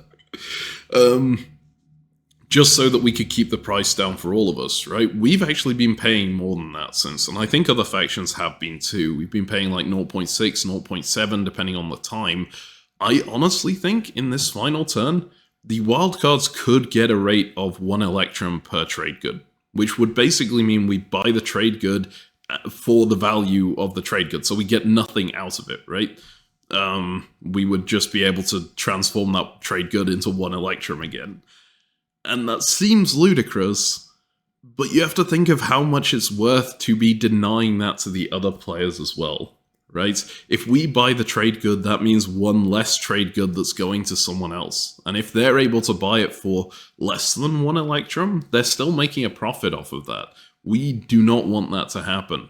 So we've agreed with the Brotherhood to buy their Baron. I was actually tempted here to say that the price that we'd be willing to pay is something like 2 or 2.5 or something, but our speaker very sensibly said, no, we'll just put in a vague statement that we'll pay a good price and see if they give a price, because they've been selling for a little bit cheap. The Baron provides 3 trade goods, remember? So selling him to us for 1.8 Electrum gives us a 1.2 profit. That is fantastic. So I am absolutely going to do that. We do have to do it instantly, because if the Brush Riders destroy the Brotherhood bases here, then we don't get as much Electrum out of it. But that still seems like a fantastic deal. I'll be around at turn start to make sure that that happens. I would be willing to pay 3 Electrum for that Baron, straight up. I would be willing to pay 3 Electrum for that Baron straight up at this point in the game, just to make sure that no one else gets it. The fact that we're getting it so much cheaper is so good. We also want to ensure that we get the Barbarian back, because the Barbarian is absurdly powerful now. He now brings 20 units to the fight. He gains 1 renown every time he fights, right? So we want to hire that again. Our planner, Lumi, had an amazing idea for this, which was basically, hey, how about we get him on this airship from Bearhearth and just stick him there so that when he reverts control back to the Brotherhood, they can't move him anywhere, right? The airship isn't docked.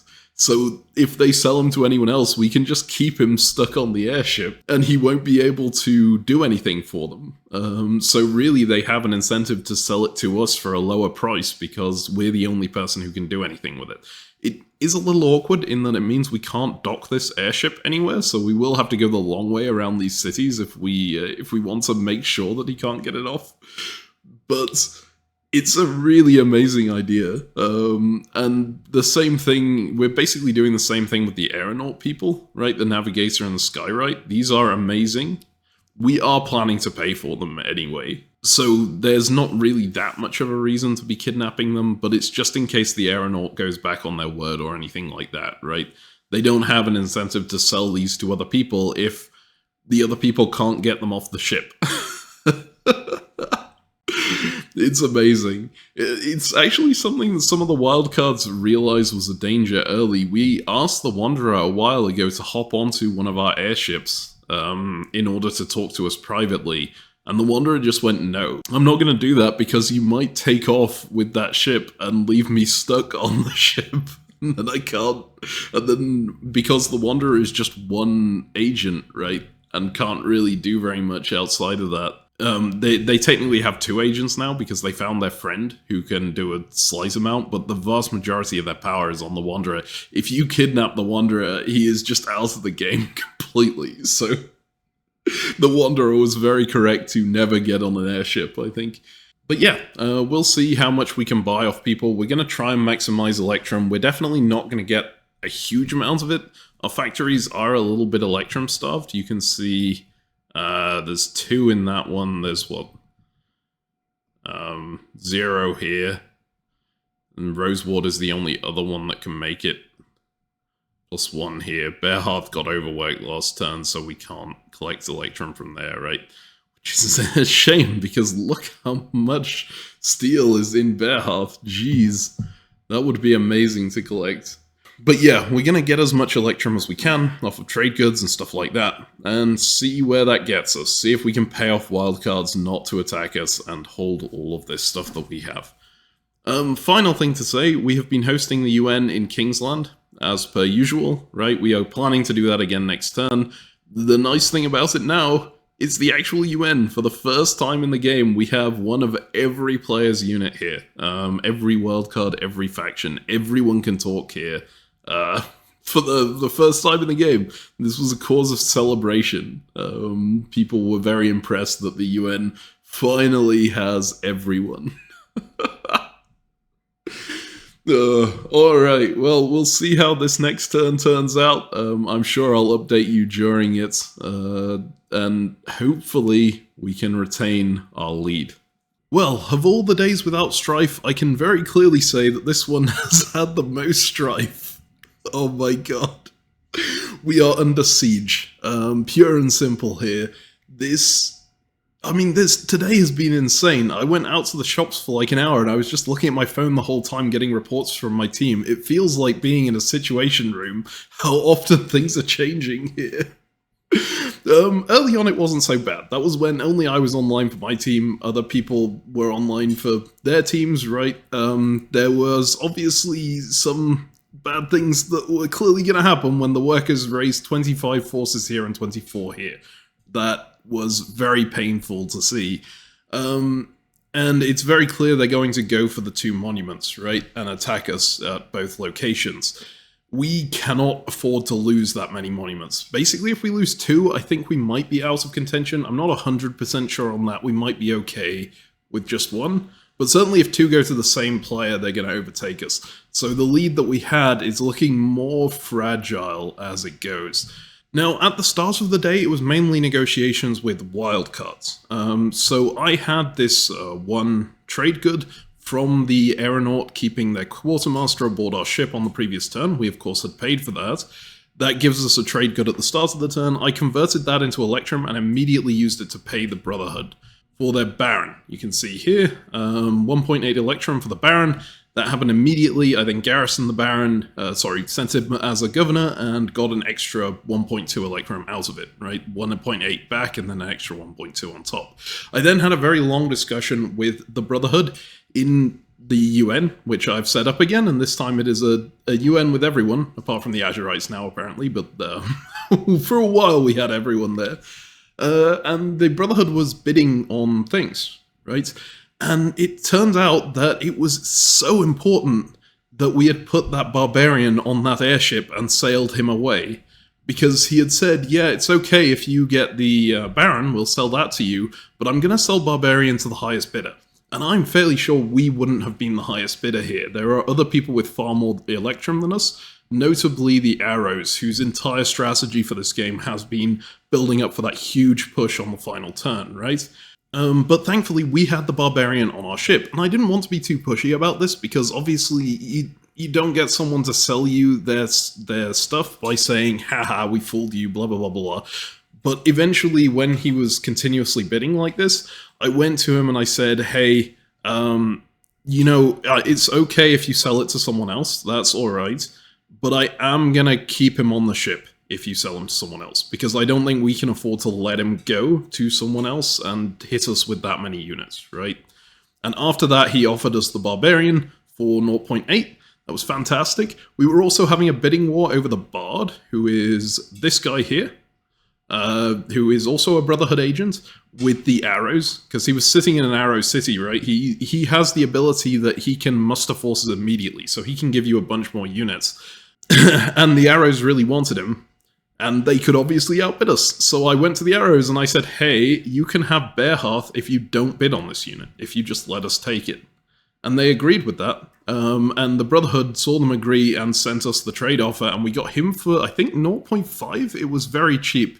I then didn't technically have to give Bearhearth. I could have gone back on my word, but I felt like it was better to try and keep the arrows on side, and in any case, we aren't really reliant on having Bearhearth at the end of the game. It was fairly clear that we were never going to be able to defend this province. So we managed to get most of the Brotherhood agents that way. The arrows bought the, which one is it?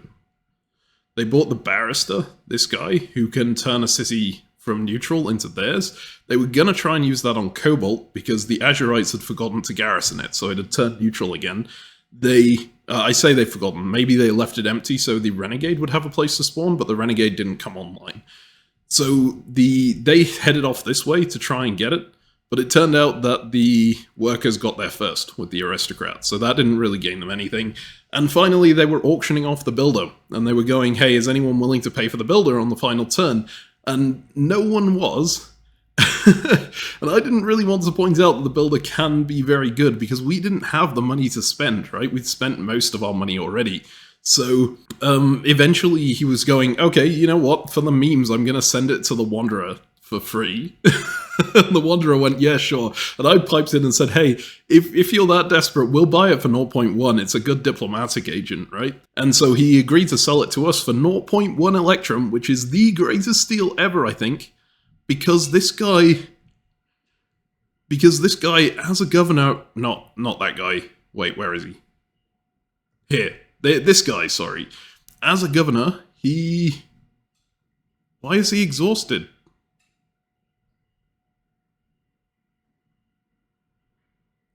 Did they choose him, maybe? Okay, that might be a problem. Well, I'll have to look at that later. Anyway, as a governor, he gives his city its third upgrade for free, which means that he gives it its unique upgrade for free, and for monuments, that unique upgrade is actually, here, propaganda. All armies mustered in the city get +1 support, so they double their strength. Right, that is enormous. That would be huge, and we got it for 0.1. So hopefully this whole exhausted thing isn't a problem. I guess we'll see. That seems problematic. But yeah, that was basically my negotiations early on. I was also trying to get hold of as many trade goods as possible. So I contacted the Aeronaut. For one, we had to make our deal with the Aeronaut, our standard deal, that we will buy the Skywrite and the Navigator off him for 1.3 plus a commendation. I went ahead and did that, of course. It's less than it was the previous turn. It used to be 1.8, but we aren't renting out the Quartermaster this turn, because the Quartermaster gives you a trade good at the end of the turn. That's obviously useless to us now. So we made that deal with the Aeronaut, we bought his stuff, and then he also had a trade good for sale, so I went and offered him 0.8 for it, which is a huge price for a trade good, but it still technically gives us a 0.2 profit on the trade good, and more importantly, it denies it to the other players, right? So I bought that off him for 0.8. I also offered the Wanderer that I would pay 1 Electrum for every trade good, which is essentially just converting it into Electrum and giving it to him, right? We're getting nothing out of this at all, except the fact that it's being denied to the other players. Unfortunately, he refused, which was painful and very irritating. And he immediately gave his trade good here to the workers. And he's actually done that twice now, yeah. So he is rock solid aligned with the workers. He used to have a camp in Roseward.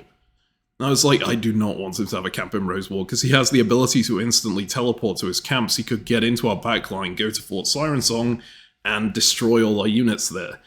So I went ahead and destroyed his camp in Roseward, and then he rose an army in vengeance at Jinx and killed all our guys there, which were 5 guys. That is something, but I was so relieved he did that, because it means he didn't do it at Peerless Peaks or at Kingsland, both of which would have been disastrous. Jinx we can deal with. Jinx we don't care about losing, because Jinx is, at the end of the day, only worth 2 renown, right? These two worth 12 renown and 10 renown respectively. We cannot lose those.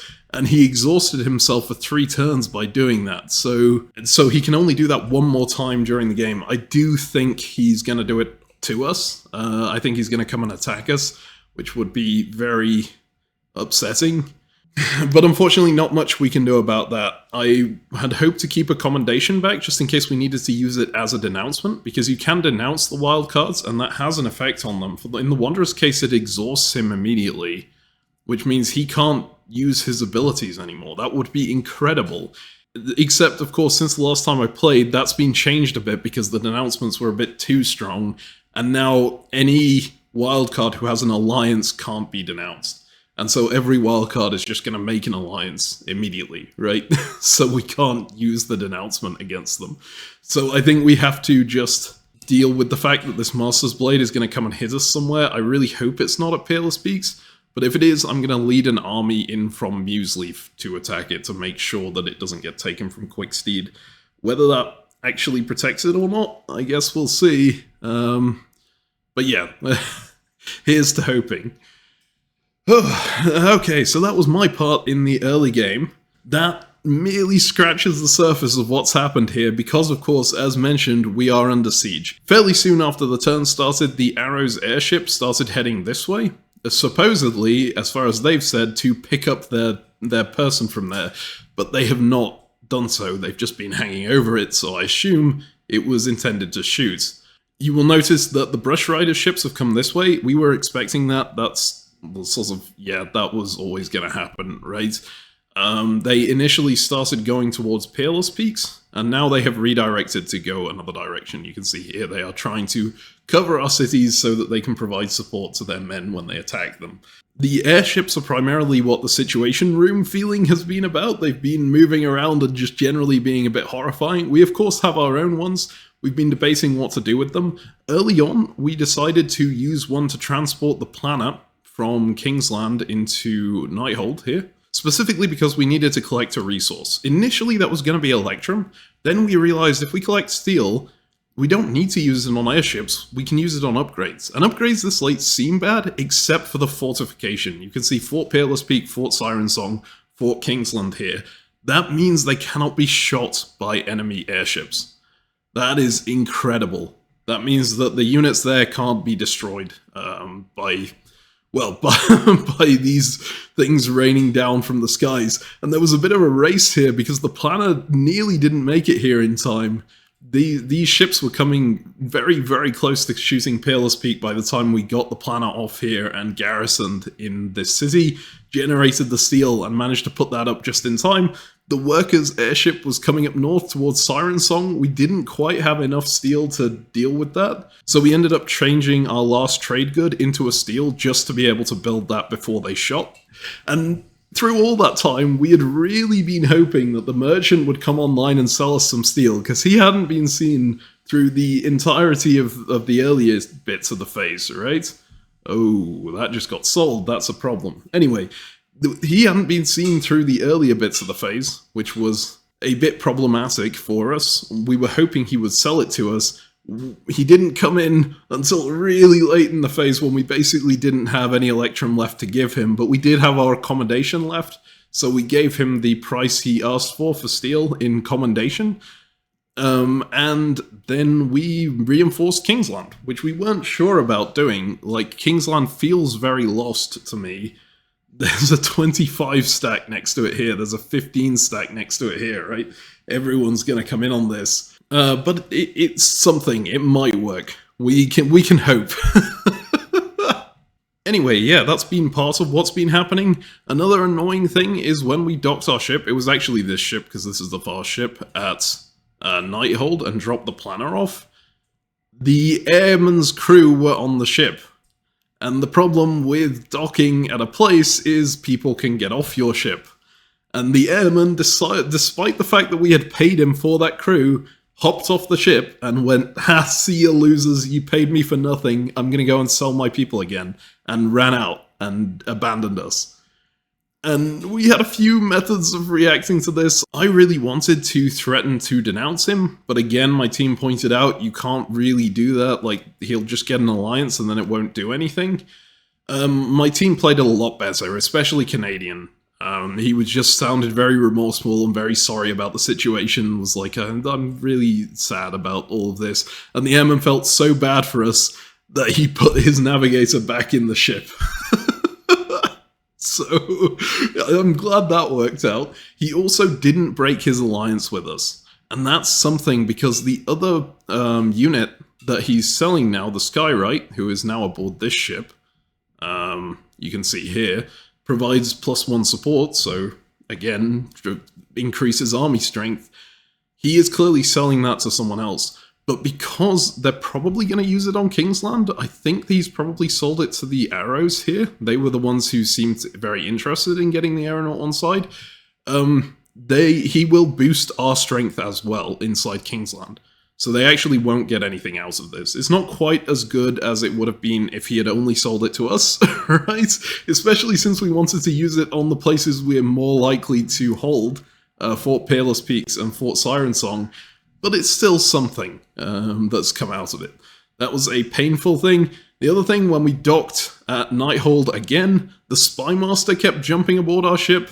You will see that, not aboard that ship, aboard this ship, we have our Barbarian, who we've been keeping aboard the ship, despite the fact that we own him now, because we want to keep him safe from tranquilization. If they shoot our Barbarian, then we can't use the Barbarian. That's a huge thing gone. He has 5 additional soldiers per point of renown that he has. And so the Spymaster hopped aboard the ship from Nighthold. It turned out they were disguised as this advocate here, the Azurite advocate. And they hopped aboard and then they hopped off. I was like, okay guys, there's a problem here. Should we denounce the Spymaster? That will exhaust their things. And they were like, no, you can't denounce. They'll probably have an alliance with someone, right? And then they got commended by the workers and hopped back on board, and I was like, oh god, that's it. That's it, they're gonna tranquilize our Barbarian. But then they left again, and they hadn't done anything, it seemed. Until we had a look at the Barbarian's stats, and realized he has gone down to 3 renown from 4. So clearly they blackmailed the Barbarian, and used that Spymaster ability against him, which is bad. It takes away 5 of our troops. But at least it's not tranquilized him and taken him out of the fight completely. He can still lead 15 troops in. That is a massive relief. And now we can keep him on board that ship and not dock it until right near the end of the phase after the last checkpoint, when we find out where people are going to be, right? Where their agents are going to be, where they might be shooting us from. Stuff like that. You will see the Highwaymen has their routes down. Unfortunately, their routes are leading into a lot of our places. We tried to negotiate with them to say, hey, can you sell us your alliance? They would not accept it. They'd already sold to other people, and for a higher price than we could afford. Right now, we are getting coalitioned by the 3 other powers on the board, basically. Workers, Arrows, and Brush. And they are all working together to get this stuff off of us. It's pretty good that I was online quite early to be able to barter the Brotherhood agents off of people before this coalition had properly formed, right? Before it had solidified against us. Because I think if it had, there is no way we would have got anywhere near the number of agents that we have.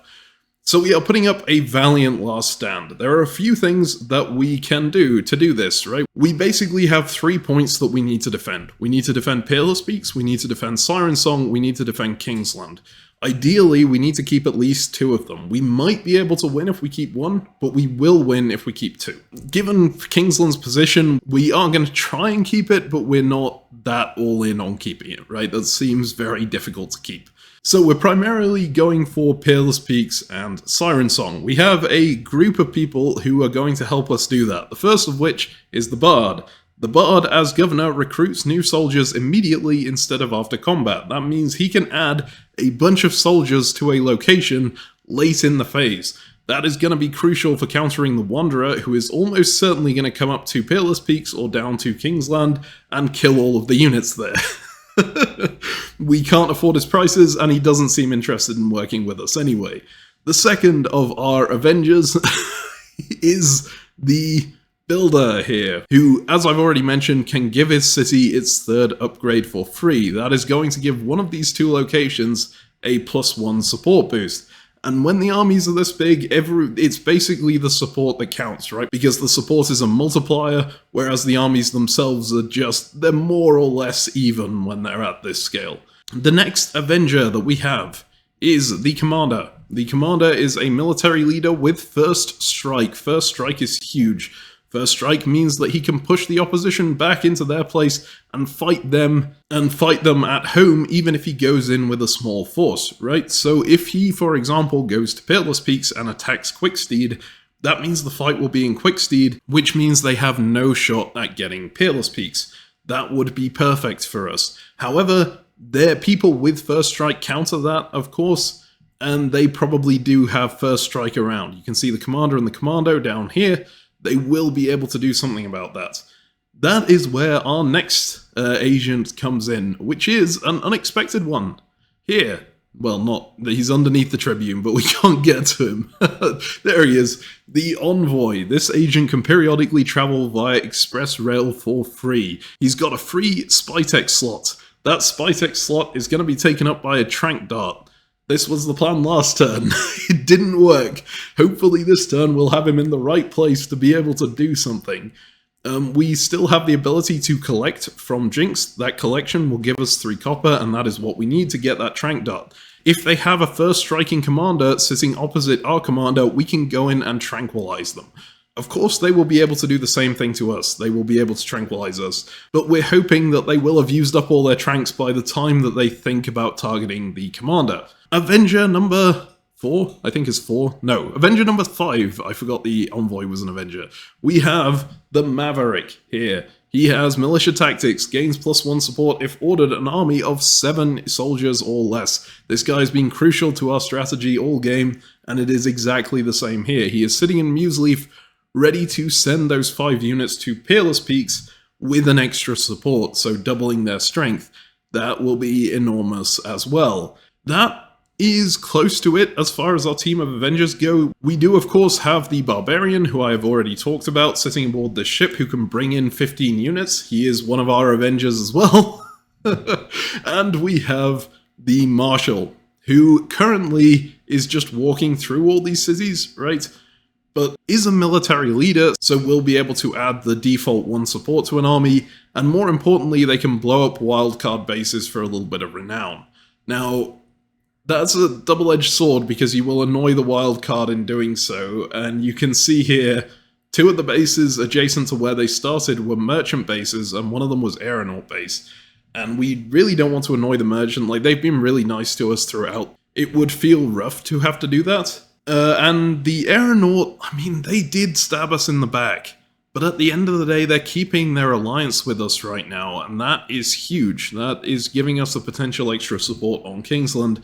I don't think the 1 renown we get from destroying this is worth giving up that support. If we lose by 1, and that support doesn't end up mattering, I'm going to be very red in the face. But I don't think we will. So we're going through to destroy the Spymaster base and the Marshal base over here. It's possible we redirect the Marshal at the end to go towards Siren Song instead, to give an extra support there. We'll see how things go.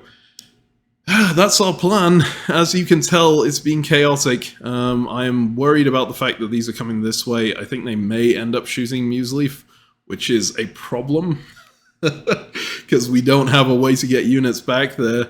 But in that case, we probably double down on Siren Song and Kingsland, and just hope that the commander in Peerless Peaks is enough to push in and push them back. Alright, that's it from me for now. We'll see what happens after combat. Okay, well, things have just gone from bad to worse. The Avengers team is not looking so hot right now. As mentioned before, our Avengers team was massively reliant upon our Builder and our Bard. They were 2 very strong units that would need to get to places and garrison those places and govern those places, even to give us a huge bonus.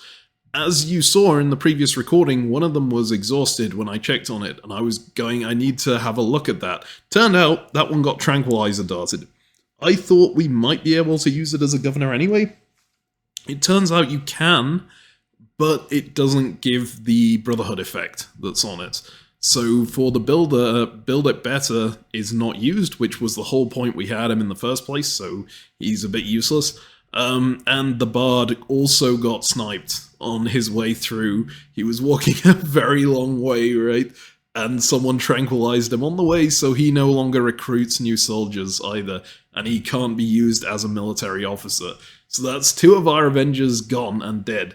The remaining 4, well, the remaining 5, we have our envoy, who is hopefully going to tranquilize someone. That should still happen. We have our barbarian aboard the Sentinel, right? We also have the Marshal, and we have the Commander and the Maverick. And you may have noticed we are gathering them all in Rosemore.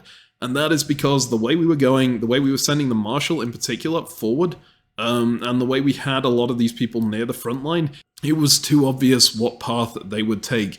And we're fairly certain that this envoy right here, this Brush Rider envoy who just came in from Jinx, has a tranquilizer dart. In fact, I think we know? No, we don't know for sure. Okay. But he definitely does, because he just came into our city, and that was where our Marshal was going to go. We changed it last second to go up to Museleaf instead, and rescued it from death by doing so. What is the plan now? Well, we are sending this airship back to Roseward to pick up all of our officers. Every single officer, stick them on the airship, and then not let it dock anywhere until the end of the phase. That means that hopefully by the time we bring it into dock, we will know where the enemy forces that might have tranquilizer darts are, and we can put them down somewhere where they won't get tranquilized. We've already lost 2 agents, we are not losing any more. At least I hope we aren't losing any more. We know for a fact that the princess who is currently in Kingsland has a tranquilizer dart, and annoyingly we can't even arrest her on the way, so we need to keep out of harm's way. And to add to that, the Arrows and the Brush Riders started openly discussing tranquilizing our forces in the UN. And I wasn't here at the time, right? My speaker was, and my speaker went, no, you can't do that, and kicked them out of the United Nations, which I'm not sure is allowed. And in any case, they just hopped onto the airship to talk, so it didn't really help at all, right? So I invited them back into the UN afterwards, but it's kind of horrifying how blatant everyone is being with talking to one another. And as you saw in the last one, I think, Fort Eastwall was just given to the Arrows, so these players are kind of... I don't think the Brush Riders are outright playing for the Arrows to win, but they think that they might win if they let the Arrows do very well, and I have a feeling that's not going to work out for them. I think the Arrows are going to be solidly ahead of them, no matter what now, right? Look at this, they've got so much more, and the Arrows are clearly going to target Kingsland, but it is what it is there, right? So the other thing that's happening, you may have seen the Tribune is now moving towards Museleaf. They are very evidently going to shoot it and kill the people here. That means that our defense of Peerless Peaks it's not impossible, but it's very, very difficult to defend that now. So we are having to switch to a plan B here. We have 2 plan Bs. I guess one of them is plan C. One of them is to hold Kingsland and Siren Song, which that's what we're going for at the moment. I'm not certain how possible that is, but we'll get to it. And the second one is to hold Fort Siren Song and attack and control Union Hall. I think that one is a little more likely to work, but both of them are so hard to make work, right? These are last-minute desperate plans, and it is just the case that I think the Arrows are really likely to win. They have such a... I mean, we are fairly ahead of them. Maybe we can pull it off. But getting Kingsland is such a swing. It's -10 to us, +10 to them, right? And if we lose more on top of that, it feels pretty devastating. So the plan is to pick up all the commanding officers, move them to wherever they need to be at that time. Probably Nighthold is where we're going to land them, and then use it to attack Fort Kingsland if we're going with the Kingsland plan. Otherwise, we're going to land them all in Siren Song and go for one huge assault into Union Hall. We'll see what happens there. I do notice the Wanderer has also now moved into Kingsland. You can see he is on the agent list here. which means he's definitely using his Master Sword on Kingsland, which means our forces there are going to be devastated. If we are winning, it will be leading these 5 troops in from Nighthold, which feels like a really difficult thing to win. So here's my advice if you're going to play this game as a faction. Don't get massively ahead on the second to last turn. Get massively ahead on the last turn instead, like the arrows are probably going to do here, right? If you end up in a position where everyone in the board coalitions you, you're going to have a problem. One massive thing, actually, that our speaker managed to guarantee us is this right here. The Azurites have commended the Roses. The Azurites are the one power that is not coalitioning us right now, because obviously they got knocked out of the game very early on by these 2 powers, primarily by the arrows, right? And they, as long as we're fighting the arrows, they're very happy to see us do that. So we asked them for their command, they gave it to us. They technically have a second command because they also have an advocate somewhere. I don't know where that advocate's gone. That's not the real advocate. Maybe it's the speaker that hasn't done it yet. But no, the speaker has also been exhausted. Okay, I have no idea where their unit is then. Where's their real advocate? Because that's the Spy Master one. I guess I'll find it later. Oh, it's probably in Kingsland, isn't it? No, it isn't. Okay. Is that it? No, aristocrat. Anyway, it doesn't matter much. We want to get that. We want to get that commend because it adds renown to our score if they commend us. And I think that might be key to getting out of this in first place. I don't know how much renown it adds, but it's clearly a decent amount because we used to be on much less than this. Oh, God. All right. Well, we'll see what happens. Fingers crossed we can hold out and make some kind of desperation play work here. Okay, well, it is now looking fairly unlikely that we win this game. I think arrows have it in the bag. I'm hoping for a miracle, but I don't have much hope for it. The reason I'm a little bit more downbeat at the moment, well, there's a couple of reasons, right? First off, arrows got 3 airships up in the air. They had one already, so they got 2 new airships, one of which they've parked next to Kingsland, and they have used to... Wait, did they use that one to shoot? Yeah, they used that one to shoot and clear Bearhearth, and this one was going to shoot Nighthold. And if it shot Nighthold, that would be an absolute disaster, because the Wanderer could also kill all the units in Kingsland, and then we are screwed, right? There's no units we can possibly bring to the fight. So our commanders don't really matter in that case. So that would have been a disaster. We went to battle stations, basically. The Sentinel had been picking up all of our commanders from Rosemore, right? And it is now headed back down here. But the Odyssey was hanging around Nighthold, so we brought it back in this direction instead of shooting Union Hall. And there was like a low-speed race for them to get into range and for us to get into range of them. They were trying to get in range of the city. They won. They got within range of the city. They could have shot it any time. But I think they thought we weren't going to use our airship shot to shoot another airship. That would be ridiculous, right? When you can use it to take out 7 units. So they held it. They just waited to see if there would be a better opportunity for them, and we got into range and we fired upon them and took out their cannons, so they can no longer hit Nighthold with their airship. So we had a very small victory there, but it's overshadowed by a big loss here, because obviously they have all of these airships ready to support around Kingsland. The 2 of them are obviously going in together, so they're going to have a huge force. The other thing, the really problematic thing here is the Wanderer. We can't afford to pay him. He didn't really care about being paid by us anyway. Like, I offered him full cost for his trade goods, and he just decided he wanted to help the workers instead. Which is fair, right? As a wild card, you can choose to just help the person who's been working with you all game, and that feels like a good thing to do sometimes. So that's what he's decided to do, and he's also just gone with the opposition.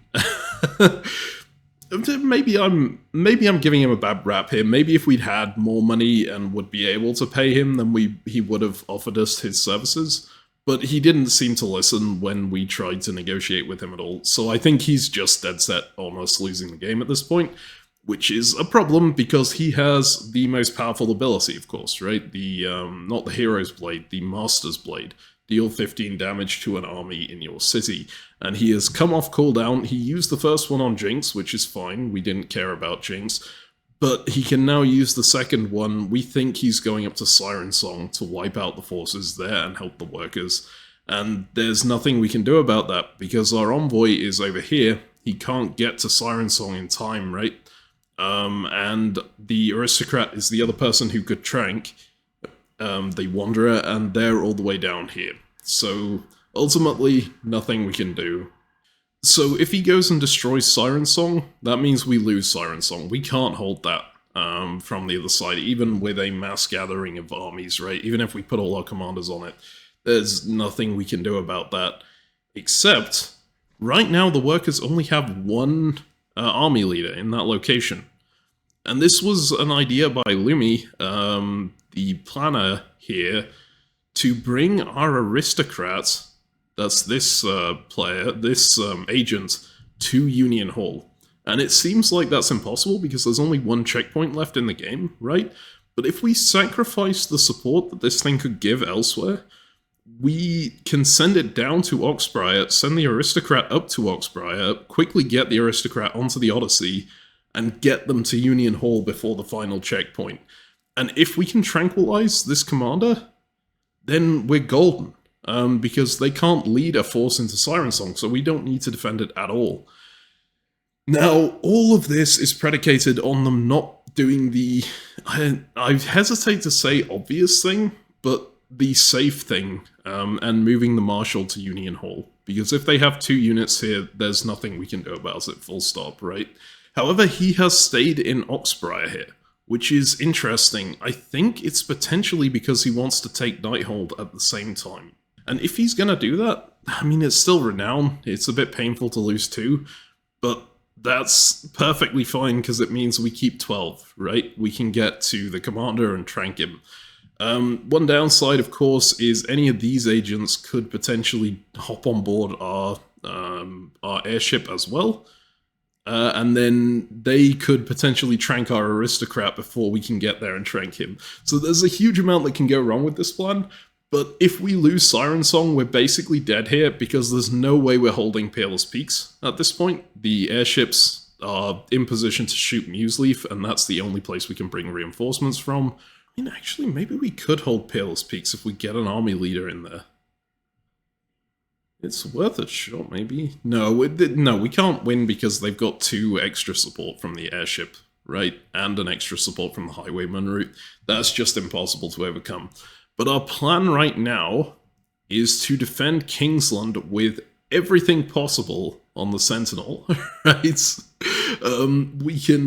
We've got so many units in here. We've got the Commander, the Maverick, and the Barbarian. We've got the Marshal coming down, and each of those will add their support. The Barbarian adds more units, of course, and the Maverick adds an extra support by himself as well. So that would all be huge. That would be enormous. The plan is to drop them all off in Nighthold and go all in Nighthold to Fort Kingsland. Attack with everything we have. It's only 5 units, but maybe the multiplier will help us win, right? Including the fact that the Airman is still allied with us, so is provided his support. I think it might just be possible that we pull this thing off. We really need to hold both Kingsland and Siren Song in order to achieve this, so it relies on a lot of somewhat unlikely circumstances, right? Us basically not getting all of these units tranked when we get into Nighthold, which I think is a little unlikely given how many enemy units there are around. And it also relies on, of course, the workers not moving their Marshal up to here, which would be a very easy fix to stop what we're trying to do. But hey, worth a shot, right? It's worth a shot. I'm actually looking at this now and wondering, I think we could get the Sentinel to Fort Fearless Peaks in time. Fort Peerless Peaks. Maybe we should just drop off all of our people there instead. Because that's much less covered by units that can tranquilize us. So we could potentially do that? How far away is that? 1 hour 45 minutes, we would make it. I need to think about that a little bit. But the plan over here is solidified. We really want to just try and take out this commander and see whether that works. Alright, well, this might be the final update before combat. It might turn out that something more is happening. We'll see when we get there. Oh my god. Okay, that was the final checkpoint. That was definitely the most intense point of this game. We were going with the plan that I discussed in the previous step, right? Of basically disembarking. Well, we decided to go with... We were debating between dropping off everyone at Nighthold or maybe moving them up to Peerless Peak. However, the Brush Rider planner came back, and we had been negotiating with the Brush Rider commander before, who wasn't willing to do anything, basically, because he didn't want to do it without his team present, which is very fair.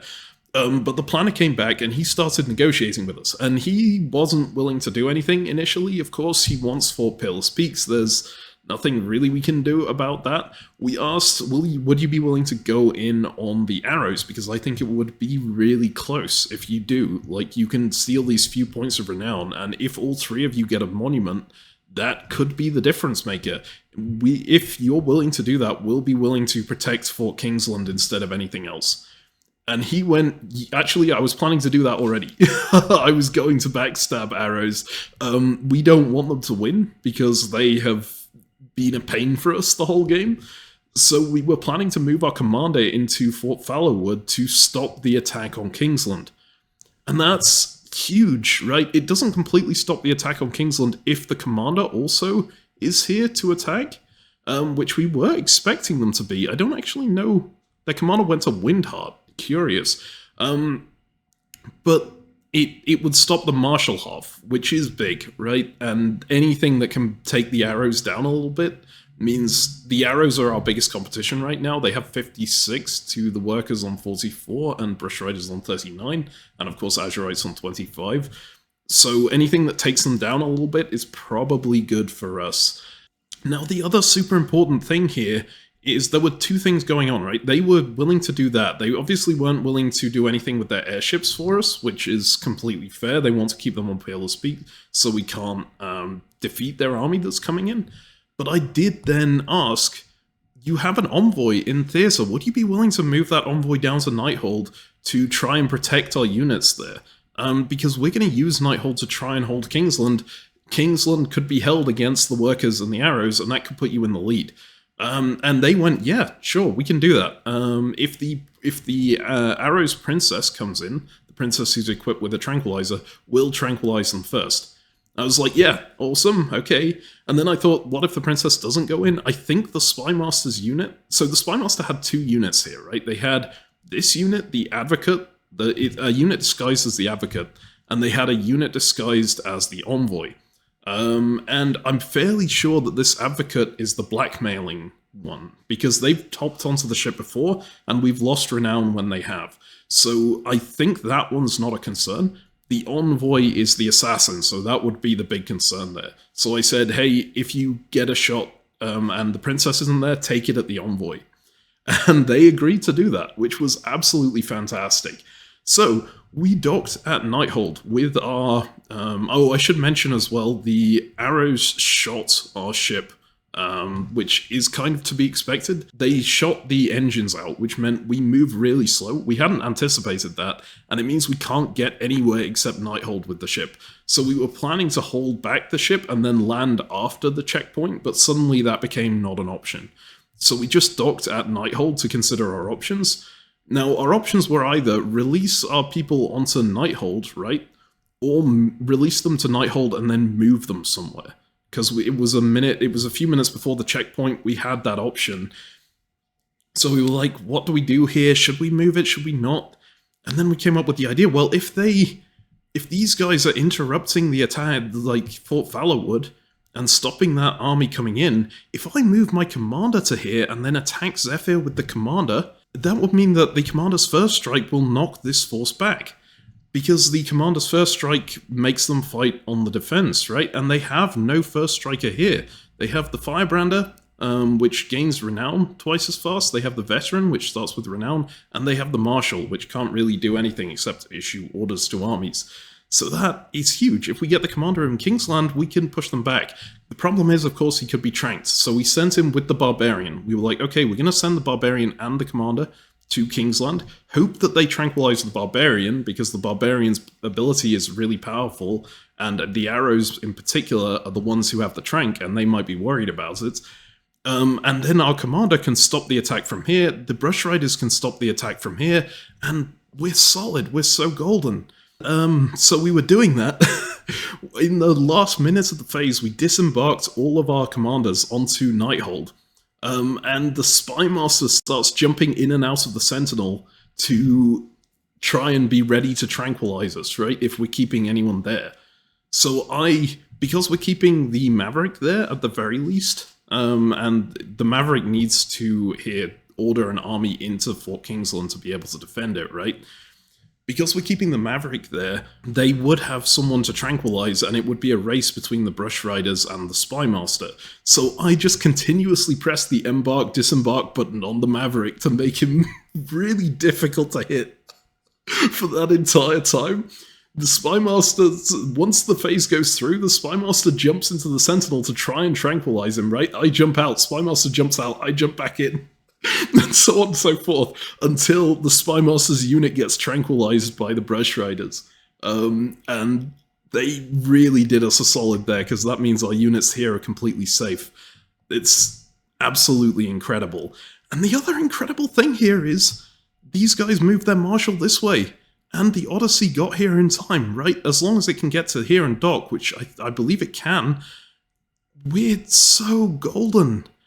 We just loaded the Aristocrat on, we're going to disembark her at Union, shoot their commander, and Siren Song is also safe. The Wanderer killed all the units there, but it's not going to have an attack on it. So suddenly, it's looking very likely that we hold both Kingsland and Siren Song, and that could be our win condition here. It's not guaranteed. There are other things that people can do to take renown off us, and I don't think our lead is completely insurmountable, especially with the Brush Riders taking Peerless Peaks. But damn, I'm feeling a lot better about this than I was before. So the one bad thing that could happen right now is the Brush Riders not attacking the arrows. That is a possibility too. And the arrows are very clearly working very, very hard to make that happen. In fact, I don't think as long as the Brush Riders come down here, the arrows can't attack us, right? Because they moved their commander over here instead. They only have a Marshal here, which means the commander coming in from the north would cut it and stop it getting into Kingsland.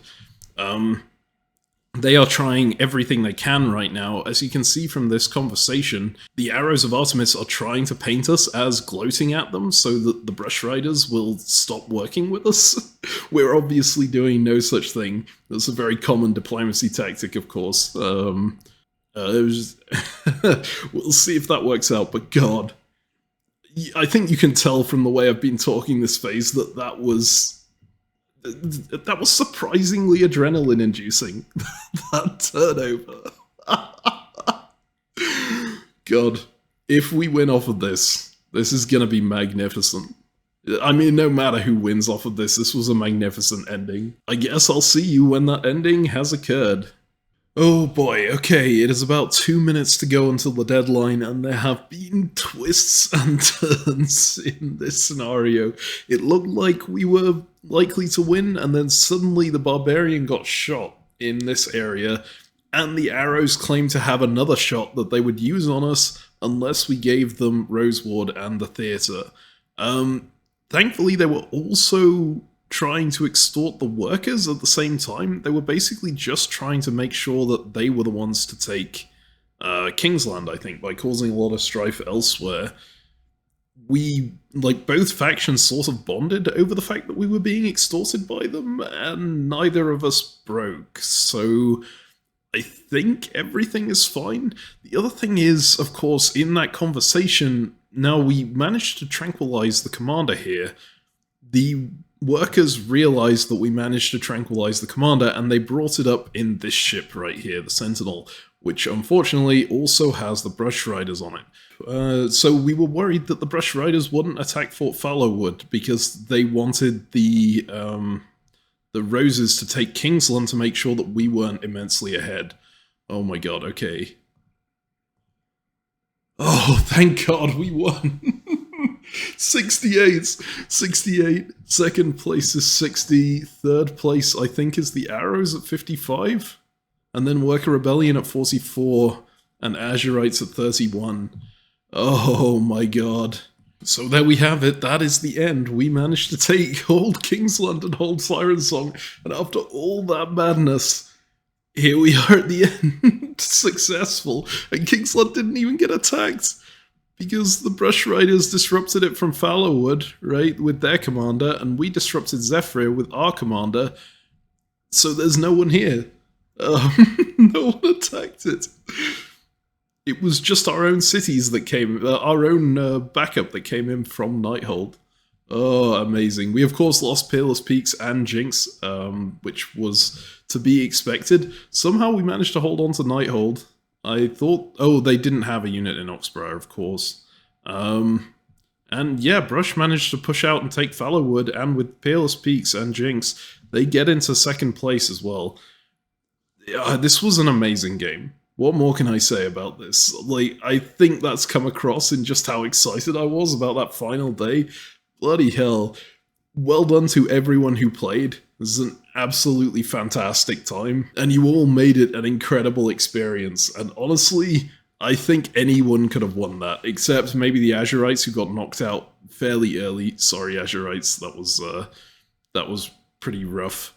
But outside of that, everyone was competitive to the end. The Workers came back with a vengeance at the end, almost taking those two places if we hadn't managed to come up with this plan. They had a very clear shot at winning, and like Brush was doing really well throughout. Arrows had a huge resurgence at the end after getting pushed back so much. It was incredible, and this just goes to show what I really love about Days Without Strife, I think, which is that it is the balance of power players' perfect game, right? This game goes backwards and forwards and can turn on a dime just like that.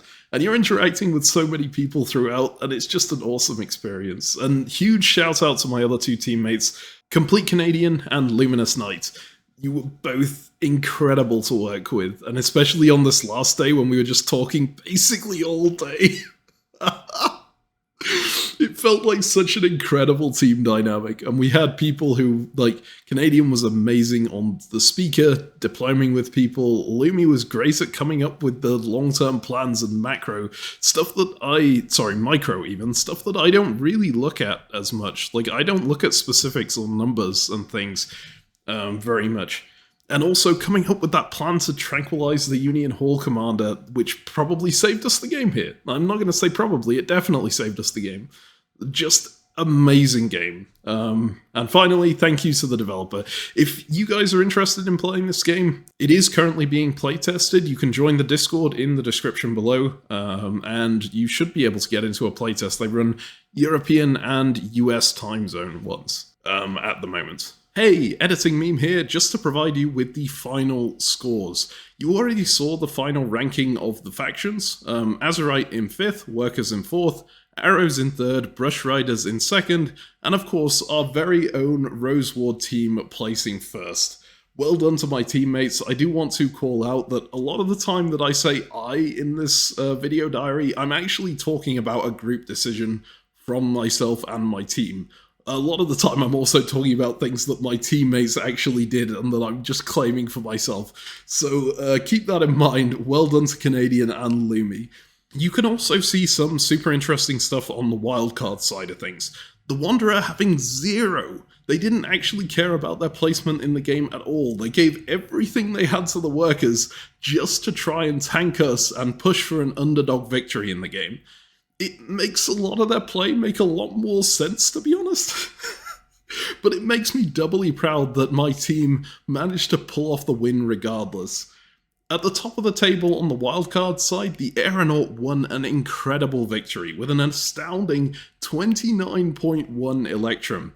If you want to find out how they did that from their own perspective, they've actually written an after-action report that I've linked in the description below. And actually, since a lot of the negotiations in the game took place aboard airships, and some of those airships were theirs or had their crew members on, they had pretty great insight into most of what was going on this board at all times. I'd highly recommend you give it a read. That's everything from me on this one. Remember that the link to the playtest Discord is in the description if you want to play some of this game. Thank you very much for watching, and I'll see you next time.